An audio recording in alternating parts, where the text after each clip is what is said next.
देश दुनिया च वसदे पंजाबियों को खुशामदीद। मैं हरजिंदर सिंह रंधावा, तुम देख रहे हो पंजाब टैलीविजन और मेरे नाल ने सीनियर जर्नलिस्ट जी भास्कर जी और इंद्रप्रीत जी, दोनों जी आया। बहुत बहुत शुक्रिया रंधावा जी। सरण सत श्री अकाल जी। मशहूर सिंगर सुखविंदर का गीत है ना, तेरियां बरंग चिट्ठियां पढ़िया करा कि दस ना, चिट्ठियां ही पढ़ने पा दिंदियां।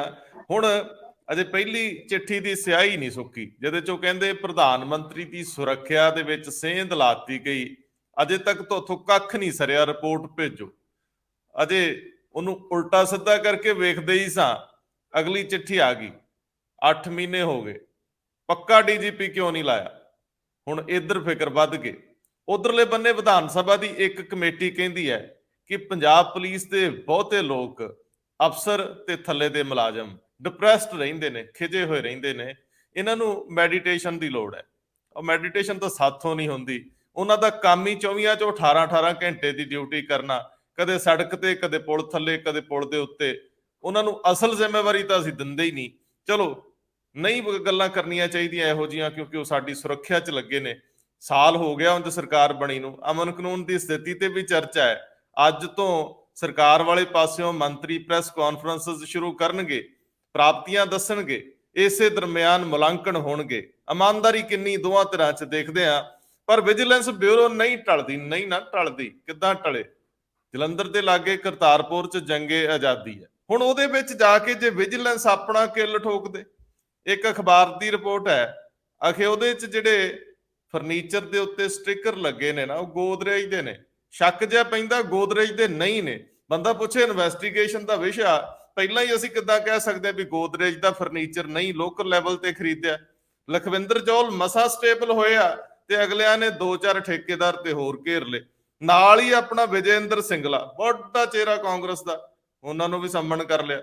दसो है हनेर साईं दा कोई ते वजीर छड्ड दिओ, कोई तो ऐसा रहन दिओ जिन्हों दागी नहीं करना, कांग्रेस नवीं ना बनाउणी पै जे, किसी होर पार्टी वाल भी वेख लो, हासा ठट्ठा है। सानू की सीरीयस मामला है, स्विच ऑन ऑफ नहीं कर हुंदा मूड दा चेहरिਆਂ ਦਾ। लॉरेंस बिश्नोई का एक इंटरव्यू आउंदा है, ਅਸੀਂ कोई टिप्पणी नहीं करनी क्योंकि हरेक का व्यू पॉइंट ਉਹਦੇ ਤੇ ਆਪਣੇ ਤਰ੍ਹਾਂ ਦਾ है। पर ਉਹਦੇ ਤੇ ਸਰਕਾਰ ਕੀ ਕਹਿ ਰਹੀ ਹੈ, जयपुर पुलिस की कह रही है, ਵੱਖ-ਵੱਖ ਥਾਵਾਂ ਤੋਂ कि अनइंटरप्टेड वीडियो कॉल ਅਸੀਂ ਕਈ ਵਾਰੀ ਇੱਥੋਂ ਕਰਦੇ ਆ ਤੇ ਔਖੀ ਹੋ ਜਾਂਦੀ ਹੈ। ਇਹ ਪਲੈਨਿੰਗ ਕਿਵੇਂ ਹੁੰਦੀ ਆ, ਕਿਸ ਤਰ੍ਹਾਂ ਇਹ ਸਵਾਲ ਉੱਠ ਰਿਹਾ। ਮਾਨਿਕ ਗੋਇਲ ਅਕਸਰ ਆਰਟੀਆਈ ਰਾਹੀਂ ਜਾਣਕਾਰੀਆਂ ਲੈਂਦੇ ਰਹਿੰਦੇ, ਉਹਨਾਂ 5-4 ਸਵਾਲ ਲਿਖ ਕੇ ਪਾਤੇ ਕਿ ਇਹਦੇ ਉੱਤੇ ਸਵਾਲਾਂ ਦੇ ਉੱਤੇ ਜਵਾਬ ਕੋਈ ਦੇਊਗਾ ਜੀ। ਚਲੋ ਇੱਥੇ ਅਸੀਂ ਇਨਫੋਰਮੇਸ਼ਨ ਲੈਨੇ ਆ ਇੰਦਰਪ੍ਰੀਤ ਜੀ ਕੋਲੋਂ। ਪੰਜਾਬੀ ਯੂਨੀਵਰਸਿਟੀ ਪਟਿਆਲਾ ਦੇ ਰੋਣੇ ਧੋਣੇ ਕੰਮ ਆ ਗਏ। ਵੀਸੀ ਦੇ ਲਾਗੇ ਬੈਠੇ ਸੀ ਹਰਪਾਲ ਚੀਮਾ, 30 ਕਰੋੜ ਮਹੀਨੇ ਦੇ ਮਿਲਿਆ ਕਰਨਗੇ। ਵੀਸੀ ਸੈਟੀਸਫਾਈ ਲੱਗਦੇ ਆ, ਲੱਗੇ ਰਹਿਣ 5 ਸਾਲ, ਇਹ ਸਵਾਲ ਹੈਗਾ। ਚਲੋ ਪ੍ਰਾਈਮ ਮਿਨਿਸਟਰ ਦੀ ਸਿਕਿਉਰਿਟੀ ਬ੍ਰੀਚ ਵਿੱਚ ਤੁਸੀਂ ਜਾਂਚ ਦੌਰਾਨ ਇਹ ਪਾਉਂਦੇ ਹੋ ਕਿ ਇੱਥੇ ਤਾਂ ਪ੍ਰਾਈਵੇਟ ਟੈਕਸੀਆਂ ਤੇ ਪ੍ਰਾਈਵੇਟ ਡਰਾਈਵਰ ਲਾਏ ਗਏ ਸੀ, ਇਹ ਸਵਾਲ ਤੇ ਬਣਦਾ। ਹਿਮਾਚਲ ਪ੍ਰਦੇਸ਼ ਉਹੋ ਹੀ ਪਾਣੀਆਂ ਤੇ ਸੈਸ ਲਾਉਣ ਵਾਲਾ ਮਾਮਲਾ ਆਪਣੀ ਵਿਧਾਨ ਸਭਾ ਚ ਲੈ ਆਉਂਦਾ। ਗੱਲ ਕਰਦੇ ਆ ਤੇ ਅੱਗੇ ਕੀ ਗੱਲ ਕਰਨੀ ਆ, ਘੁੰਮੀ ਆਉਂਦੇ ਆ। ਡੀਜੀਪੀ ਸਾਹਿਬ ਦੇ ਸੰਬੰਧ ਵਿੱਚ ਚਿੱਠੀ ਲਿਖੀ ਆ ਇੰਦਰਪ੍ਰੀਤ ਜੀ, ਲਿਖੀ ਆ ਉੱਪਰਲੀ ਸੱਤਾ ਨੇ, ਤੇ ਸਾਡੇ ਚੰਗਾ ਭਲਾ ਚੱਲਦਾ ਕੰਮ ਸਵਾਲਾਂ ਦੇ ਘੇਰੇ ਚ ਲਿਆ ਦਿੰਦੇ ਆ। ਦੱਸੋ 8 ਮਹੀਨੇ ਅਸੀਂ ਡੀਜੀਪੀ ਆਫੀਸ਼ੀਏਟਿੰਗ ਲਾਤਾ, ਤੁਹਾਡਾ ਢਿੱਡ ਦੁਖਦਾ। ਚਲੋ ਗੱਲ ਤੋਰੋ ਜ਼ਰਾ। रंधावा साहब, ये एक हफ्ता पहला आई हुई है चिट्ठी जी, लेकिन निकली कल है, लेकिन आई हुई 1 हफ्ता हो गया चिट्ठी नूं, जिस च MHA ने पूछा है कि तुसीं 8 महीने तो DGP रेगूलर क्यों नहीं लगा रहे। देखो ये मैनूं लगदा कि जिहड़ा अजनाला वाला कांड होया उस तो बाद जिहड़ी अमित शाह होरां नाल मुख मंत्री ने मीटिंग भी कीती सीगी, ਉਹਦੇ ਚ भी ये इशू आया सी। ਇਹ ਵੱਖਰੀ ਗੱਲ है कि वो इशू ਡੀਰੇਲ ਹੋਇਆ ਪਿਆ, ਹਜੇ तक उस ते उत्ते कोई काम नहीं हो रहा। एक्चुअली की है कि सरकार अपना DGP इस गौरव यादव साहब ਨੂੰ ਹੀ लगाए रखना चाहती है, उन्होंने नहीं बदलना चाहती, लेकिन पर उन्होंने ये पक्का यकीन है भी जे सीनियर ऑफिसर्स का ਆਪਾਂ ਇੱਕ ਪੈਨਲ ਭੇਜ ਦਿੰਦੇ ਆ UPSC ਨੂੰ, ਤਾਂ ਉੱਥੋਂ ਜਿਹੜਾ 3 ਦਾ ਪੈਨਲ ਆਊਗਾ ਫਿਰ ਉਹਦੇ ਚ ਫਿਰ ਗੌਰਵ ਯਾਦਵ ਸਾਹਿਬ ਦਾ ਨਾਂ ਨਹੀਂ ਆਣਾ, ਕਿਉਂਕਿ ਉਹਨਾਂ ਤੋਂ 8 ਬੰਦੇ ਉੱਪਰ ਬੈਠੇ ਆ। ਸੋ ਮੈਨੂੰ ਇਹ ਲੱਗ ਰਿਹਾ ਕਿ ਆਪਣਾ ਇੱਕ DGP ਲਗਾਏ ਰੱਖਣ ਲਈ ਉਹ ਇਸ ਤਰ੍ਹਾਂ ਦੀ ਮਤਲਬ ਕਿ ਪੰਜਾਬ 'ਚ ਰੈਗੂਲਰ DGP ਨਾ ਲਗਾਇਆ ਜਾ ਸਕੇ, ਇਸ ਕਰਕੇ ਆਫੀਸ਼ੀਏਟਿੰਗ DGP ਹੀ ਲਗਾਇਆ ਹੋਇਆ। ਅਦਰਵਾਈਜ਼ ਸਾਡੇ ਕੋਲ VK ਪਾਵਰਾ ਰੈਗੂਲਰ DGP ਹੈਗੇ ਆ, ਤੁਸੀਂ ਉਹਨਾਂ ਚੋਂ ਲਗਾ ਸਕਦੇ ਹੋ। ਦਿਨਕਰ ਗੁਪਤਾ ਵੀ ਰੈਗੂਲਰ ਸੀਗੇ, ਉਹ ਚਲੋ NIA ਦੇ ਚੀਫ ਬਣ ਗਿਆ, ਗਵਰਨਮੈਂਟ ਆਫ ਇੰਡੀਆ 'ਚ ਚਲੇ ਗਏ ਹੈ। ਹਰਪ੍ਰੀਤ ਸਿੱਧੂ ਵੀ ਚਲੇ ਗਏ ਗਵਰਨਮੈਂਟ ਆਫ ਇੰਡੀਆ 'ਚ। ਹੁਣ ਤੁਹਾਡੇ ਕੋਲੇ ਜਿਹੜੇ ਬਾਕੀ ਦੇ ਰਹਿੰਦੇ ਆ, ਉਹਨਾਂ ਚੋਂ ਸਰਕਾਰ ਨਹੀਂ ਲਗਾਉਣਾ ਚਾਹੁੰਦੀ, ਕਿਉਂਕਿ ਉਹਨਾਂ ਦਾ ਇੱਕੋ ਇੱਕ ਮਕਸਦ ਗੌਰਵ ਯਾਦਵ ਨੂੰ ਲਗਾ ਕੇ ਰੱਖਣ ਦਾ ਹੈਗਾ, ਤੇ ਇਸ ਕਰਕੇ ਮਤਲਬ ਜਿਹੜਾ ਪੈਨਲ ਹੈਗਾ ਉੱਥੇ ਨਹੀਂ ਭੇਜਿਆ ਜਾ ਰਿਹਾ। ਪਰ ਇਹ ਸੀਰੀਅਸ ਗੱਲ ਹੈ, ਪੰਜਾਬ ਦੇ ਵਿੱਚ ਇੱਕ ਰੈਗੂਲਰ DGP ਤਾਂ ਹੋਣਾ ਹੀ ਚਾਹੀਦਾ। ਵੈਸੇ ਭਾਸਕਰ ਸਾਹਿਬ, ਜਦੋਂ ਰੈਗੂਲਰ DGP ਦੀ ਗੱਲ ਚੱਲ ਰਹੀ ਹੈ ਤਾਂ ਇੱਕ ਬਹਿਸ ਅਮਨ ਕਾਨੂੰਨ ਦੀ ਸਥਿਤੀ ਨੂੰ ਲੈ ਕੇ ਵੀ ਚੱਲਦੀ ਹੈ ਸਮਾਨਾਂਤਰ। ਇੱਕ ਅਖਬਾਰ ਨੇ ਪੂਰਾ ਪੇਜ, ਅੰਗਰੇਜ਼ੀ ਦੀ ਵੱਡੀ ਅਖਬਾਰ ਨੇ ਇਹਨੂੰ ਦਿੱਤਾ ਹੈ ਕਿ ਸਾਲ ਦੇ ਵਿੱਚ ਕੀ ਹੋਇਆ। ਚਲੋ ਸਾਲ ਦੇ ਉੱਤੇ ਗੱਲ ਬਾਅਦ ਚ ਕਰਦੇ ਹਾਂ, ਪਰ ਵਿਧਾਨ ਸਭਾ ਦੀ ਕਮੇਟੀ ਦਾ ਉਹ ਇੱਕ ਕੱਚਾ ਚਿੱਠਾ ਜਿਹੜਾ ਅਸੀਂ ਰੋਜ਼ ਵੇਖਦੇ ਹਾਂ। ਸਾਡੇ ਆਪਣੇ ਜੀ ਨੇ ਪੁਲਿਸ ਵਾਲੇ, ਕਿਸੇ ਨਾ ਕਿਸੇ ਘਰ ਦੇ ਵਿੱਚੋਂ ਕੋਈ ਵਰਦੀ ਪਾ ਕੇ ਡਿਊਟੀ ਕਰਨ ਸਵੇਰੇ ਨਿਕਲਦਾ, ਸ਼ਾਮ ਨੂੰ ਮੁੜਦਾ ਹੈ ਕਿ ਨਹੀਂ ਮੁੜਦਾ, ਲੇਟ ਮੁੜਦਾ, ਕਿੰਨੇ ਵਜੇ ਮੁੜਦਾ, ਸਭ ਨੂੰ ਪਤਾ ਹੈ। ਡਿਪਰੈਸ਼ਨ, ਇਰੀਟੇਸ਼ਨ, ਖਿਜ ਖਜਈਆ ਰੋਜ਼ ਦਾ ਕੰਮ। ਫਿਰ ਕਹਿੰਦੇ ਆ ਪੁਲਿਸ ਵਾਲੇ ਗਾਲਾਂ ਕੱਢਦੇ ਆ। ਗਾਲਾਂ ਕਿੱਥੇ ਕੱਢਦੇ? ਉਹ ਤੇ ਫਿਲਮ ਦਾ ਡਾਇਲਾਗ ਹੈ ਨਾ ਕਿ ਫੇਰ ਕਹਿੰਦੇ ਬੂਟਾ ਗਾਲਾਂ ਕੱਢਦਾ। ਗੱਲ ਤੋਰੋ ਜ਼ਰਾ। ਦੇਖੋ, ਜਿਸ ਤਰੀਕੇ ਨਾਲ ਲਾਅ ਐਂਡ ਆਰਡਰ ਸਿਚੁਏਸ਼ਨ ਪਿਛਲੇ 1 ਸਾਲ ਦੇ ਵਿੱਚ, 1 ਸਾਲ ਅਸੀਂ ਇਸ ਕਰਕੇ ਕਹਿ ਰਹੇ ਹਾਂ ਕਿ ਕੱਲ ਹੈਗੀ ਹੈ 16 ਮਾਰਚ ਨੂੰ ਹੀ ਪਿਛਲੇ ਸਾਲ ਭਗਵੰਤ ਮਾਨ ਉਹਨਾਂ ਨੇ ਖਟਕੜ ਕਲਾਂ ਦੇ ਵਿੱਚ ਸਹੁੰ ਚੱਕੀ ਸੀਗੀ। ਔਰ ਲਾਅ ਐਂਡ ਆਰਡਰ ਸਿਚੁਏਸ਼ਨ ਦਾ ਮੁੱਦਾ ਅੱਜ ਤੱਕ ਗਰਮ ਹੈ। ਅਜਨਾਲਾ ਇਨਸੀਡੈਂਟ ਤੋਂ ਬਾਅਦ तमाम ਵਿਰੋਧੀ ਪਾਰਟੀਆਂ ਨੇ ਇਸ ਮੁੱਦੇ ਦੇ ਉੱਤੇ ਸਰਕਾਰ ਨੂੰ ਘੇਰਨਾ ਸ਼ੁਰੂ ਕਰਤਾ। ਜੇ ਪੂਰੇ 1 ਸਾਲ ਦੇ ਵਿੱਚ ਕਾਰਗੁਜ਼ਾਰੀ ਦੇਖੀਏ ਪੁਲਿਸ ਦੀ ਔਰ ਲਾਅ ਐਂਡ ਆਰਡਰ ਸਿਚੁਏਸ਼ਨ ਦੀ, ਤੇ ਸਰਕਾਰ ਬਣਦੀ ਹੈ ਮਾਰਚ 16 ਨੂੰ, ਤੇ ਮਈ ਦੇ ਮਹੀਨੇ ਦੇ ਵਿੱਚ ਹੀ, ਮਈ 9 ਦੇ ਵਿੱਚ RPG ਅਟੈਕ ਹੋ ਜਾਂਦਾ ਇੰਟੈਲੀਜੈਂਸ ਹੈਡਕੁਆਟਰ ਦੇ ਉੱਤੇ। ਔਰ ਉਸ ਤੋਂ ਬਾਅਦ 29 ਮਈ ਨੂੰ ਸਿੱਧੂ ਮੂਸੇਵਾਲੇ ਦਾ ਕਤਲ ਹੋ ਜਾਂਦਾ ਹੈ। ਔਰ ਪੰਜਾਬ ਦੇ ਵਿੱਚ ਲਾਅ ਐਂਡ ਆਰਡਰ ਸਿਚੁਏਸ਼ਨ ਕਿੱਦਾਂ ਹੈਗੀ ਹੈ ਉਹਦੇ ਉੱਤੇ ਸਵਾਲ ਉੱਠਣੇ ਸ਼ੁਰੂ ਹੋ ਜਾਂਦੇ ਆ। ਫਿਰ ਉਸ ਤੋਂ ਬਾਅਦ ਗੋਲਡੀ ਬਰਾੜ ਦੇ ਉੱਤੇ ਇੱਕ ਕਲੇਮ ਆਉਂਦਾ ਹੈ ਭਗਵੰਤ ਮਾਨ ਉਹਨਾਂ ਦਾ, ਤੁਹਾਨੂੰ ਯਾਦ ਹੋਏਗਾ ਕਿ ਵੀ ਉਹ ਫੜ ਲਿਆ ਅਮਰੀਕਾ ਦੇ ਵਿੱਚ। ਉਸ ਤੋਂ ਬਾਅਦ ਉਸ ਕਲੇਮ ਨੂੰ ਕਦੀ ਵੀ ਫੋਲੋ ਨਹੀਂ ਕੀਤਾ ਜਾਂਦਾ। ਮੈਂ ਉਹਦੇ ਚ ਆਉਣਾ ਚਾਹੂੰਗਾ। ਇਹ ਅਸੀਂ ਕਨਫਰਮ ਉਦੋਂ ਵੀ ਕੀਤਾ ਸੀ, ਹੁਣ ਵੀ ਕਰ ਰਹੇ ਹਾਂ ਕਿ ਜਦੋਂ ਇਹ ਗੱਲ ਆਈ ਉਦੋਂ ਮਿਨਿਸਟਰੀ ਆਫ ਐਕਸਟਰਨਲ ਅਫੇਅਰਸ ਨੇ ਮਿਨਿਸਟਰੀ ਆਫ ਹੋਮ ਅਫੇਅਰਸ ਨੂੰ ਸ਼ਾਇਦ ਲਿਖਿਆ, ਔਰ ਹੋਮ ਅਫੇਅਰਸ ਨੇ ਇੱਥੋਂ ਦੇ ਹੋਮ ਡਿਪਾਰਟਮੈਂਟ ਤੋਂ ਜਾਣਕਾਰੀ ਮੰਗੀ ਸੀ, ਜਿਹਨੂੰ 2 ਚਿੱਠੀਆਂ ਦੇ ਵਿੱਚ ਭੇਜਿਆ ਗਿਆ ਸੀਗਾ। ਉਹ ਰੌਲੇ ਨਿਰਮੂਲ ਨਹੀਂ ਸੀ, ਗੱਲ ਸੀ, ਲੇਕਿਨ ਉਹ ਗੱਲ ਕਦੇ ਪੁਖਤਾ ਹੋ ਨਹੀਂ ਸਕੀ।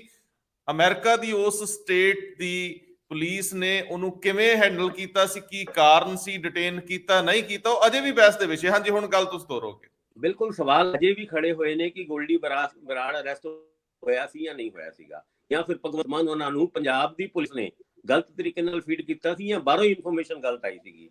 ਗੱਲ ਕਰੀਏ ਨਕੋਦਰ ਦੀ, ਅਸੀਂ ਵੱਡੇ ਇਨਸੀਡੈਂਟ ਦੀ ਗੱਲ ਕਰ ਰਹੇ ਹਾਂ ਜਿਹਦੇ ਕਰਕੇ ਪੰਜਾਬ ਦੀ ਲਾਅ ਐਂਡ ਆਰਡਰ ਸਿਚੁਏਸ਼ਨ ਹਮੇਸ਼ਾ ਇੱਕ ਰਡਾਰ ਦੇ ਵਿੱਚ ਰਹਿੰਦੀ ਹੈ ਕਿ ਵੀ ਸਿਚੁਏਸ਼ਨ ਵਿਗੜ ਰਹੀ ਹੈ। ਨਕੋਦਰ ਦੇ ਵਿੱਚ ਟਿੰਮੀ ਚਾਵਲਾ ਇੱਕ ਬਿਜ਼ਨਸਮੈਨ ਸੀਗਾ, ਉਹ ਜਿਸ ਤਰੀਕੇ ਨਾਲ ਗੈਂਗਸਟਰਸ ਨੇ ਉਹਦਾ ਮਰਡਰ ਕਰ ਦਿੱਤਾ ਸੀ, ਉਹ ਵੀ ਜਿਹੜਾ ਦਿਨ ਸੀਗਾ ਉਹ ਦਸੰਬਰ 7 ਸੀਗਾ 2022 ਦਾ। ਔਰ ਉਸ ਤੋਂ ਬਾਅਦ ਦੀਪਕ ਟੀਨੂ ਜਿਸ ਤਰੀਕੇ ਨਾਲ ਭੱਜ ਜਾਂਦਾ ਹੈ, ਉਹ ਵੀ ਤਦ ਜਦ ਸਿੱਧੂ ਮੂਸੇਵਾਲੇ ਦੇ ਕਤਲ ਦੇ ਵਿੱਚ ਸਿੱਧੇ ਤੌਰ ਤੇ ਉਹ ਇਨਵੋਲਵ ਹੁੰਦਾ, ਔਰ ਇੱਕ ਪੁਲਿਸ SHO ਯਾਨੀ ਉਹੀ ਉਹਨੂੰ ਭਜਾਉਂਦੇ ਨੇ। ਔਰ ਇਹ ਸਾਰੀ ਗੱਲਾਂ ਦੇ ਉੱਤੇ ਇੱਕ ਵਾਰ ਫੇਰ law and order the situation ਸਵਾਲਾਂ ਦੇ ਘੇਰੇ ਦੀ ਜਾਂਦੀ ਹੈ। ਸਰਕਾਰ ਦੇ ਵਾਸਤੇ ਬੜੀ ਵੱਡੀ ਐਮਬੈਰਸਮੈਂਟ ਹੁੰਦੀ ਹੈ, ਭਾਵੇਂ ਉਹਨੂੰ ਬਾਅਦ ਚੋਂ ਦਿੱਲੀ ਪੁਲਿਸ ਫੜ ਲੈਂਦੀ ਹੈ, ਪਰ ਪੰਜਾਬ ਪੁਲਿਸ ਨੇ ਜਿਸ ਤਰੀਕੇ ਨਾਲ ਦੀਪਕ ਟੀਨੂ ਨੂੰ ਭਜਾਇਆ ਸੀਗਾ ਉਹ ਅੱਜ ਤੱਕ ਉਹ ਦਾਗ ਨਹੀਂ ਲੱਥਿਆ। ਉਸ ਤੋਂ ਬਾਅਦ ਸੁਧੀਰ ਸੂਰੀ ਦਾ ਉਹ ਮਰਡਰ ਅੰਮ੍ਰਿਤਸਰ ਦੇ ਵਿੱਚ ਜਿਸ ਤਰੀਕੇ ਨਾਲ ਹੁੰਦਾ, ਉਸ ਤੋਂ ਬਾਅਦ ਫੇਰ ਇੱਕ ਵਾਰ Punjab law and order the situation ਦੇ ਵਿੱਚ ਘਿਰਦਾ ਨਜ਼ਰ ਆਉਂਦਾ ਹੈ। ਫਿਰ ਅਜਨਾਲਾ ਵਾਇਲੈਂਸ, ਇਹ ਤੇ ਹੁਣੇ ਦੀ ਗੱਲ ਹੈਗੀ ਜਨਵਰੀ 24 ਦੀ, ਜਦ ਅਜਨਾਲਾ ਦੇ ਵਿੱਚ ਜੋ ਕੁਝ ਹੋਇਆ ਉਹ ਅੱਜ ਤੱਕ ਵਿਧਾਨ ਸਭਾ ਦੇ ਅੰਦਰ ਵੀ ਤੇ ਵਿਧਾਨ ਸਭਾ ਦੇ ਬਾਹਰ ਵੀ ਸਰਕਾਰ ਨੂੰ ਘੇਰਨ ਵਾਸਤੇ ਇੱਕ ਮੁੱਦਾ ਵਿਰੋਧੀ ਪਾਰਟੀਆਂ ਨੂੰ ਮਿਲਿਆ ਹੋਇਆ ਹੈ। ਔਰ ਅਸੀਂ ਰੈਗੂਲਰ DGP ਦੀ ਗੱਲ ਕਰ ਰਹੇ ਹਾਂ, ਜਦ ਕੇਂਦਰ ਦੇ ਯੂਨੀਅਨ ਹੋਮ ਸੈਕਟਰੀ ਅਜੇ ਭੱਲਾ ਉਹਨਾਂ ਨੇ ਪਿਛਲੇ ਹਫਤੇ ਦੀ ਗੱਲ ਹੈਗੀ ਹੈ ਚਿੱਠੀ ਆਈ ਸੀ, ਉਹ ਚਿੱਠੀ ਸੀਗੀ 2, ਇੱਕ ਸੀਗੀ ਪ੍ਰਾਈਮ ਮਿਨਿਸਟਰ ਸਿਕਿਉਰਿਟੀ ਬ੍ਰੀਚ ਦੇ ਉੱਤੇ ਤੁਸੀਂ ਕੀ ਕੀਤਾ, ਦੂਜੀ ਚਿੱਠੀ ਹੈਗੀ C Y note regular DGP ਇਨ ਪੰਜਾਬ। ਹੁਣ DGP ਜਿਹੜੇ ਗੌਰਵ ਯਾਦਵ ਨੇ ਜੁਲਾਈ 5 ਚਲਾਏ ਜਾਂਦੇ ਨੇ, ਤੁਹਾਨੂੰ ਯਾਦ ਹੋਏਗਾ VK ਭਵਰਾ ਉਹਨਾਂ ਨੂੰ 2 ਮਹੀਨੇ ਦੀ ਛੁੱਟੀ ਭੇਜਿਆ ਜਾਂਦਾ ਇਸ ਕਰਕੇ ਕਹਿ ਰਹੇ ਕਿ ਇਹ ਗੱਲ ਆਈ ਵੀ ਸੀ। ਔਰ ਜਦ 2 ਮਹੀਨੇ ਬਾਅਦ ਉਹ ਆਉਂਦੇ ਨੇ ਤੇ ਉੱਥੇ ਗੌਰਵ ਯਾਦਵ ਉਹਨਾਂ ਉਸ ਸੀਟ ਤੋਂ ਨਹੀਂ ਹਿਲਾਏ ਜਾਂਦੇ, ਤੇ ਜੁਲਾਈ 5 ਤੋਂ ਲੈ ਕੇ ਜਨਵਰੀ 5 ਤੱਕ ਉਹਨਾਂ ਦੇ 6 ਮਹੀਨੇ ਪੂਰੇ ਹੋ ਜਾਂਦੇ ਨੇ, 2 ਮਹੀਨੇ ਵੱਧ ਹੋ ਗਏ। ਅੱਜ ਤੱਕ ਉਹ ਪੈਨਲ DGP ਸਾਹਿਬ ਦੇ ਅਪਾਇੰਟਮੈਂਟ ਦੇ ਉੱਤੇ ਨਹੀਂ ਭੇਜਿਆ UPSC ਦੀ। ਇੱਕ ਸੁਪਰੀਮ ਕੋਰਟ ਦੀ ਗਾਈਡਲਾਈਨਸ ਹੈ ਕਿ 6 ਮਹੀਨੇ ਦੇ ਅੰਦਰ ਅੰਦਰ ਇਹ ਪੈਨਲ ਭੇਜਣਾ ਹੁੰਦਾ ਹੈ। ਨਹੀਂ ਭੇਜਿਆ, ਇਹਦਾ ਜਵਾਬ ਚਲੋ ਸਰਕਾਰ ਕੀ ਦੇਗੀ ਸਾਨੂੰ ਨਹੀਂ ਪਤਾ, ਪਰ ਹਾਂ ਐਕਟਿੰਗ DGP ਦਾ ਕੋਈ ਵੀ ਪਦ ਐਜ਼ ਪਰ ਲਾ ਸੁਪਰੀਮ ਕੋਰਟ ਦੇ ਹਿਸਾਬ ਨਾਲ ਹੈ ਹੀ ਨਹੀਂ, ਔਰ 6 ਮਹੀਨੇ ਤੋਂ ਵੱਧ ਤੇ ਉਦਾਂ ਵੀ ਨਹੀਂ ਹੋ ਸਕਦਾ। ਪਰ ਗੌਰਵ ਯਾਦਵ ਉਹਨਾਂ ਵੀ ਸ਼ਾਇਦ ਇਹ ਕਹਿੰਦੇ ਹੋਣਗੇ ਜੇ ਕੌਮ ਦਾ ਜਥੇਦਾਰ ਐਕਟਿੰਗ ਹੋ ਸਕਦਾ ਹੈ ਤੇ ਫਿਰ ਐਕਟਿੰਗ DGP ਕਿਉਂ ਨਹੀਂ ਹੋ ਸਕਦਾ। ਪਰ ਚਲੋ ਇਹ ਗੱਲਾਂ ਤੇ ਹਾਸੇ ਠੱਟੇ ਦੀ ਹੈਗੀਆਂ। ਪਰ ਹਾਂ law and order the situation ਦੇ ਵਿੱਚ ਪੁਲਿਸ ਸਰਕਾਰ ਘਿਰਦੀ ਨਜ਼ਰ ਆਉਂਦੀ ਹੈ 1 ਸਾਲ ਸਰਕਾਰ ਦੇ ਪੂਰੇ ਹੋਣ ਤੋਂ ਬਾਵਜੂਦ। ਇਹਦੇ ਵਿੱਚ 2 ਘਟਨਾਵਾਂ ਬਹੁਤ ਅਹਿਮ ਜਿਹੜੀਆਂ ਅਮਨ ਕਾਨੂੰਨ ਦੀ ਸਥਿਤੀ ਚੋਂ, ਇੱਕ ਡੇਰਾ ਪ੍ਰੇਮੀ ਦਾ ਕਤਲ ਹੁੰਦਾ, ਉਹਨੂੰ ਵੀ ਗਨਮੈਨ ਮਿਲੇ ਸੀ। ਉਸ ਤੋਂ ਬਾਅਦ ਜੇਲ੍ਹ ਦੇ ਵਿੱਚ 2 ਉਹ ਲੋਕ ਮਾਰੇ ਜਾਂਦੇ ਆ ਜਿਹੜੇ ਜੇਲ੍ਹ ਵਿਭਾਗ ਦੀ ਕਸਟਡੀ 'ਚ, ਮਤਲਬ ਸਰਕਾਰ ਦੀ ਸਿਕਿਉਰਿਟੀ ਦੇ ਅੰਦਰ ਗੈਂਗਸਟਰ ਆਪਸ ਵਿੱਚ ਮਾਰ ਦਿੰਦੇ ਆ। ਹੁਣ ਦੀ ਘਟਨਾ ਗੋਇੰਦਵਾਲ ਸਾਹਿਬ ਦੀ, ਹੁਣ ਕਿੱਥੇ ਕਿੱਥੇ ਇਹਨਾਂ ਚੀਜ਼ਾਂ ਨੂੰ ਟੱਚ ਕਰੋਗੇ? ਇੰਦਰਪ੍ਰੀਤ ਜੀ ਕਹਿ ਰਹੇ ਆ, ਕੁਝ ਕਹਿ ਲਓ। ਮੈਂ ਤਾਂ ਕਹਿੰਦਾ ਸੀ ਜਿਹੜੀ ਤੁਸੀਂ ਉਹ ਵਿੱਚ ਗੱਲ ਪੁੱਛਿਆ ਸੀ ਭਾਸਕਰ ਸਾਹਿਬ ਨੂੰ ਕਿ ਮੈਡੀਟੇਸ਼ਨ ਕਰਵਾਉਣ ਵਾਸਤੇ ਹੁਣ ਜਿਹੜੀ ਇੱਕ ਨਵੀਂ ਰਿਪੋਰਟ ਆ ਗਈ ਹੈ ਉਹਦੇ ਤੇ ਮੇਰੇ ਖਿਆਲ ਭਾਸਕਰ ਸਾਹਿਬ ਜਦ ਛੱਡ ਗਿਆ ਉਹ ਤੁਸੀਂ ਕਰੋ ਪੂਰਾ। ਇਹ ਵਿਧਾਨ ਸਭਾ ਦੇ ਵਿੱਚ ਰੰਧਾਵਾ ਸਾਹਿਬ ਜਿਹੜੀ ਨਾ ਇੱਕ ਰਿਪੋਰਟ ਗ੍ਰਹਿ ਮਾਮਲਿਆਂ ਨੂੰ ਲੈ ਕੇ ਇੱਕ ਨਵੀਂ ਕਮੇਟੀ ਪਿਛਲੇ ਸਾਲ ਬਣਾਈ ਸੀਗੀ, ਇਸੇ ਸਰਕਾਰ ਨੇ ਆ ਕੇ ਬਣਾਈ ਸੀ। 2 ਵਿਧਾਨ ਸਭਾ ਕਮੇਟੀਆਂ ਨਵੀਆਂ ਗਠਿਤ ਕੀਤੀਆਂ ਸੀ, ਇੱਕ ਗ੍ਰਹਿ ਔਰ ਇੱਕ ਜਿਹੜੀ ਹੈਗੀ ਹੈ ਐਗਰੀਕਲਚਰ ਦੇ ਉੱਤੇ। ਐਗਰੀਕਲਚਰ ਵਾਲੀ ਦੀ ਵੀ ਆਪਾਂ ਕੱਲ ਗੱਲ ਕੀਤੀ ਸੀ। ਅੱਜ ਜਿਹੜੀ ਗ੍ਰਹਿ ਵਿਭਾਗ ਦੀ ਗੱਲ ਕਰ ਰਹੇ ਉਹਦੇ 'ਚ ਇੱਕ ਬਹੁਤ ਅਹਿਮ ਨੁਕਤੇ ਦੇ ਉੱਤੇ ਗੱਲ ਕੀਤੀ ਹੋਈ ਹੈ ਕਿ ਪੁਲਿਸ ਜਿਹੜੀ ਹੈਗੀ ਹੈ ਉਹਦੇ ਜਿਹੜੇ ਖਾਸ ਤੌਰ ਤੇ ਥੱਲੇ ਇੰਸਪੈਕਟਰ, ਸਬ ਇੰਸਪੈਕਟਰ ਲੈਵਲ ਦੇ ਜਾਂ ਸਪਾਈ ਲੈਵਲ ਦੇ, ਕਾਂਸਟੇਬਲ ਲੈਵਲ, ਇਹ ਬੰਦੇ ਜਿਹੜੇ ਸਿੱਧੇ ਪਬਲਿਕ ਡੀਲਿੰਗ ਨਾਲ ਸੰਬੰਧਿਤ ਹੈਗੇ ਨੇ, ਪਰ ਉਹ ਇੰਨੇ ਖਿਜੇ ਰਹਿੰਦੇ ਆ ਹਰ ਟਾਈਮ ਹੀ, ਮਤਲਬ ਨਾ ਖਾਣ ਨੂੰ ਪੈਂਦੇ ਆ ਜਿਵੇਂ ਲੋਕਾਂ ਨੂੰ। ਤਾਂ ਇਹ ਬਿਹੇਵੀਅਰ ਠੀਕ ਨਹੀਂ ਆ ਉਹਨਾਂ ਦਾ। ਇਸ ਨੂੰ ਠੀਕ ਕਰਨ ਵਾਸਤੇ ਉਹਨਾਂ ਨੂੰ ਰੋਜ਼ ਮੈਡੀਟੇਸ਼ਨ ਕਰਵਾਈ ਜਾਇਆ ਕਰੇ। ਹੁਣ ਇੱਕ ਪਾਸੇ ਤਾਂ ਉਹ 24 ਘੰਟੇ ਦੀ ਡਿਊਟੀ ਤੇ ਹੈ। ਬਹੁਤ ਵਾਰੀ ਇਹ ਗੱਲ ਆਈ ਹੈ ਕਿ ਪੁਲਿਸ ਦੀ ਜਿਹੜੀ ਡਿਊਟੀ ਹੈ ਉਹ ਸੀਮਿਤ ਕੀਤੀ ਜਾਏ। ਇਹ 24 ਘੰਟਿਆਂ ਕਰਕੇ ਉਹਨਾਂ ਨੂੰ ਇੱਕ ਸੈਲਰੀ ਪੂਰੇ ਸਾਲ 'ਚ ਐਕਸਟਰਾ ਵੀ ਦਿੰਦੇ ਆ, ਕਿਉਂਕਿ ਉਹਨਾਂ ਦੀ ਤਾਂ ਕੋਈ ਛੁੱਟੀ ਨਹੀਂ ਹੈ, ਦੀਵਾਲੀ ਹੋਲੀ ਕੋਈ ਛੁੱਟੀ ਨਹੀਂ ਹੈ, ਪਰ ਉਹਨਾਂ ਨੂੰ ਇੱਕ ਐਕਸਟਰਾ ਤਨਖਾਹ ਇਸੇ ਕਰਕੇ ਦਿੰਦੇ ਆ ਕਿ ਉਹ ਇਹ ਕਰਦੇ ਆ। ਪਰ ਦੇਖੋ ਹਿਊਮਨ ਬੀਇੰਗ ਹੈਗੇ ਨੇ ਸਾਰੇ ਦੇ ਸਾਰੇ, ਚਾਹੇ ਤੁਸੀਂ ਜਿੰਨਾ ਮਰਜ਼ੀ ਉਹਨਾਂ ਤੋਂ ਕੰਮ ਕਰਾਓ, ਲੇਕਿਨ ਹਰ ਬੰਦੇ ਦੀ ਕੰਮ ਕਰਨ ਦੀ ਇੱਕ ਸਮਰੱਥਾ ਹੈ। ਸਮਰੱਥਾ ਤੋਂ ਜਦੋਂ ਬਾਹਰ ਜਾਂਦੇ ਆ ਤਾਂ ਤੁਸੀਂ ਦੇਖੋ ਉਹ ਵਾਕਈ ਡਿਪਰੈਸਡ ਮਤਲਬ ਹੁੰਦੇ ਆ, ਹਾਈਪਰਟੈਂਸ਼ਨ ਦੇ ਮਰੀਜ਼ ਬਣ ਜਾਂਦੇ ਆ। ਤਾਂ ਉਹਦੇ ਹੱਲ ਲਈ ਕਮੇਟੀ ਨੇ ਸੁਝਾਅ ਦਿੱਤੇ ਹੈ ਕਿ ਇਹਨਾਂ ਨੂੰ ਮੈਡੀਟੇਸ਼ਨ ਕਰਵਾਈ ਜਾਏ। ਹੁਣ ਮੈਂ ਜਿਹੜੀ ਕੱਲ ਵੀ ਇੱਕ ਗੱਲ ਕੀਤੀ ਸੀ, ਅੱਜ ਮੈਂ ਫਿਰ ਉਹੀ ਦੁਹਰਾ ਰਿਹਾ ਕਿ ਇਹ ਵਿਧਾਨ ਸਭਾ ਕਮੇਟੀਆਂ ਦੀ ਰਿਪੋਰਟਾਂ ਨੇ ਪੇਸ਼ ਹੋ ਗਈਆਂ, ਉਹ ਤੇ ਲਾਇਬ੍ਰੇਰੀ ਦੇ ਰੈਕ ਤੇ ਜਾ ਕੇ ਲੱਗ ਜਾਣਗੀਆਂ।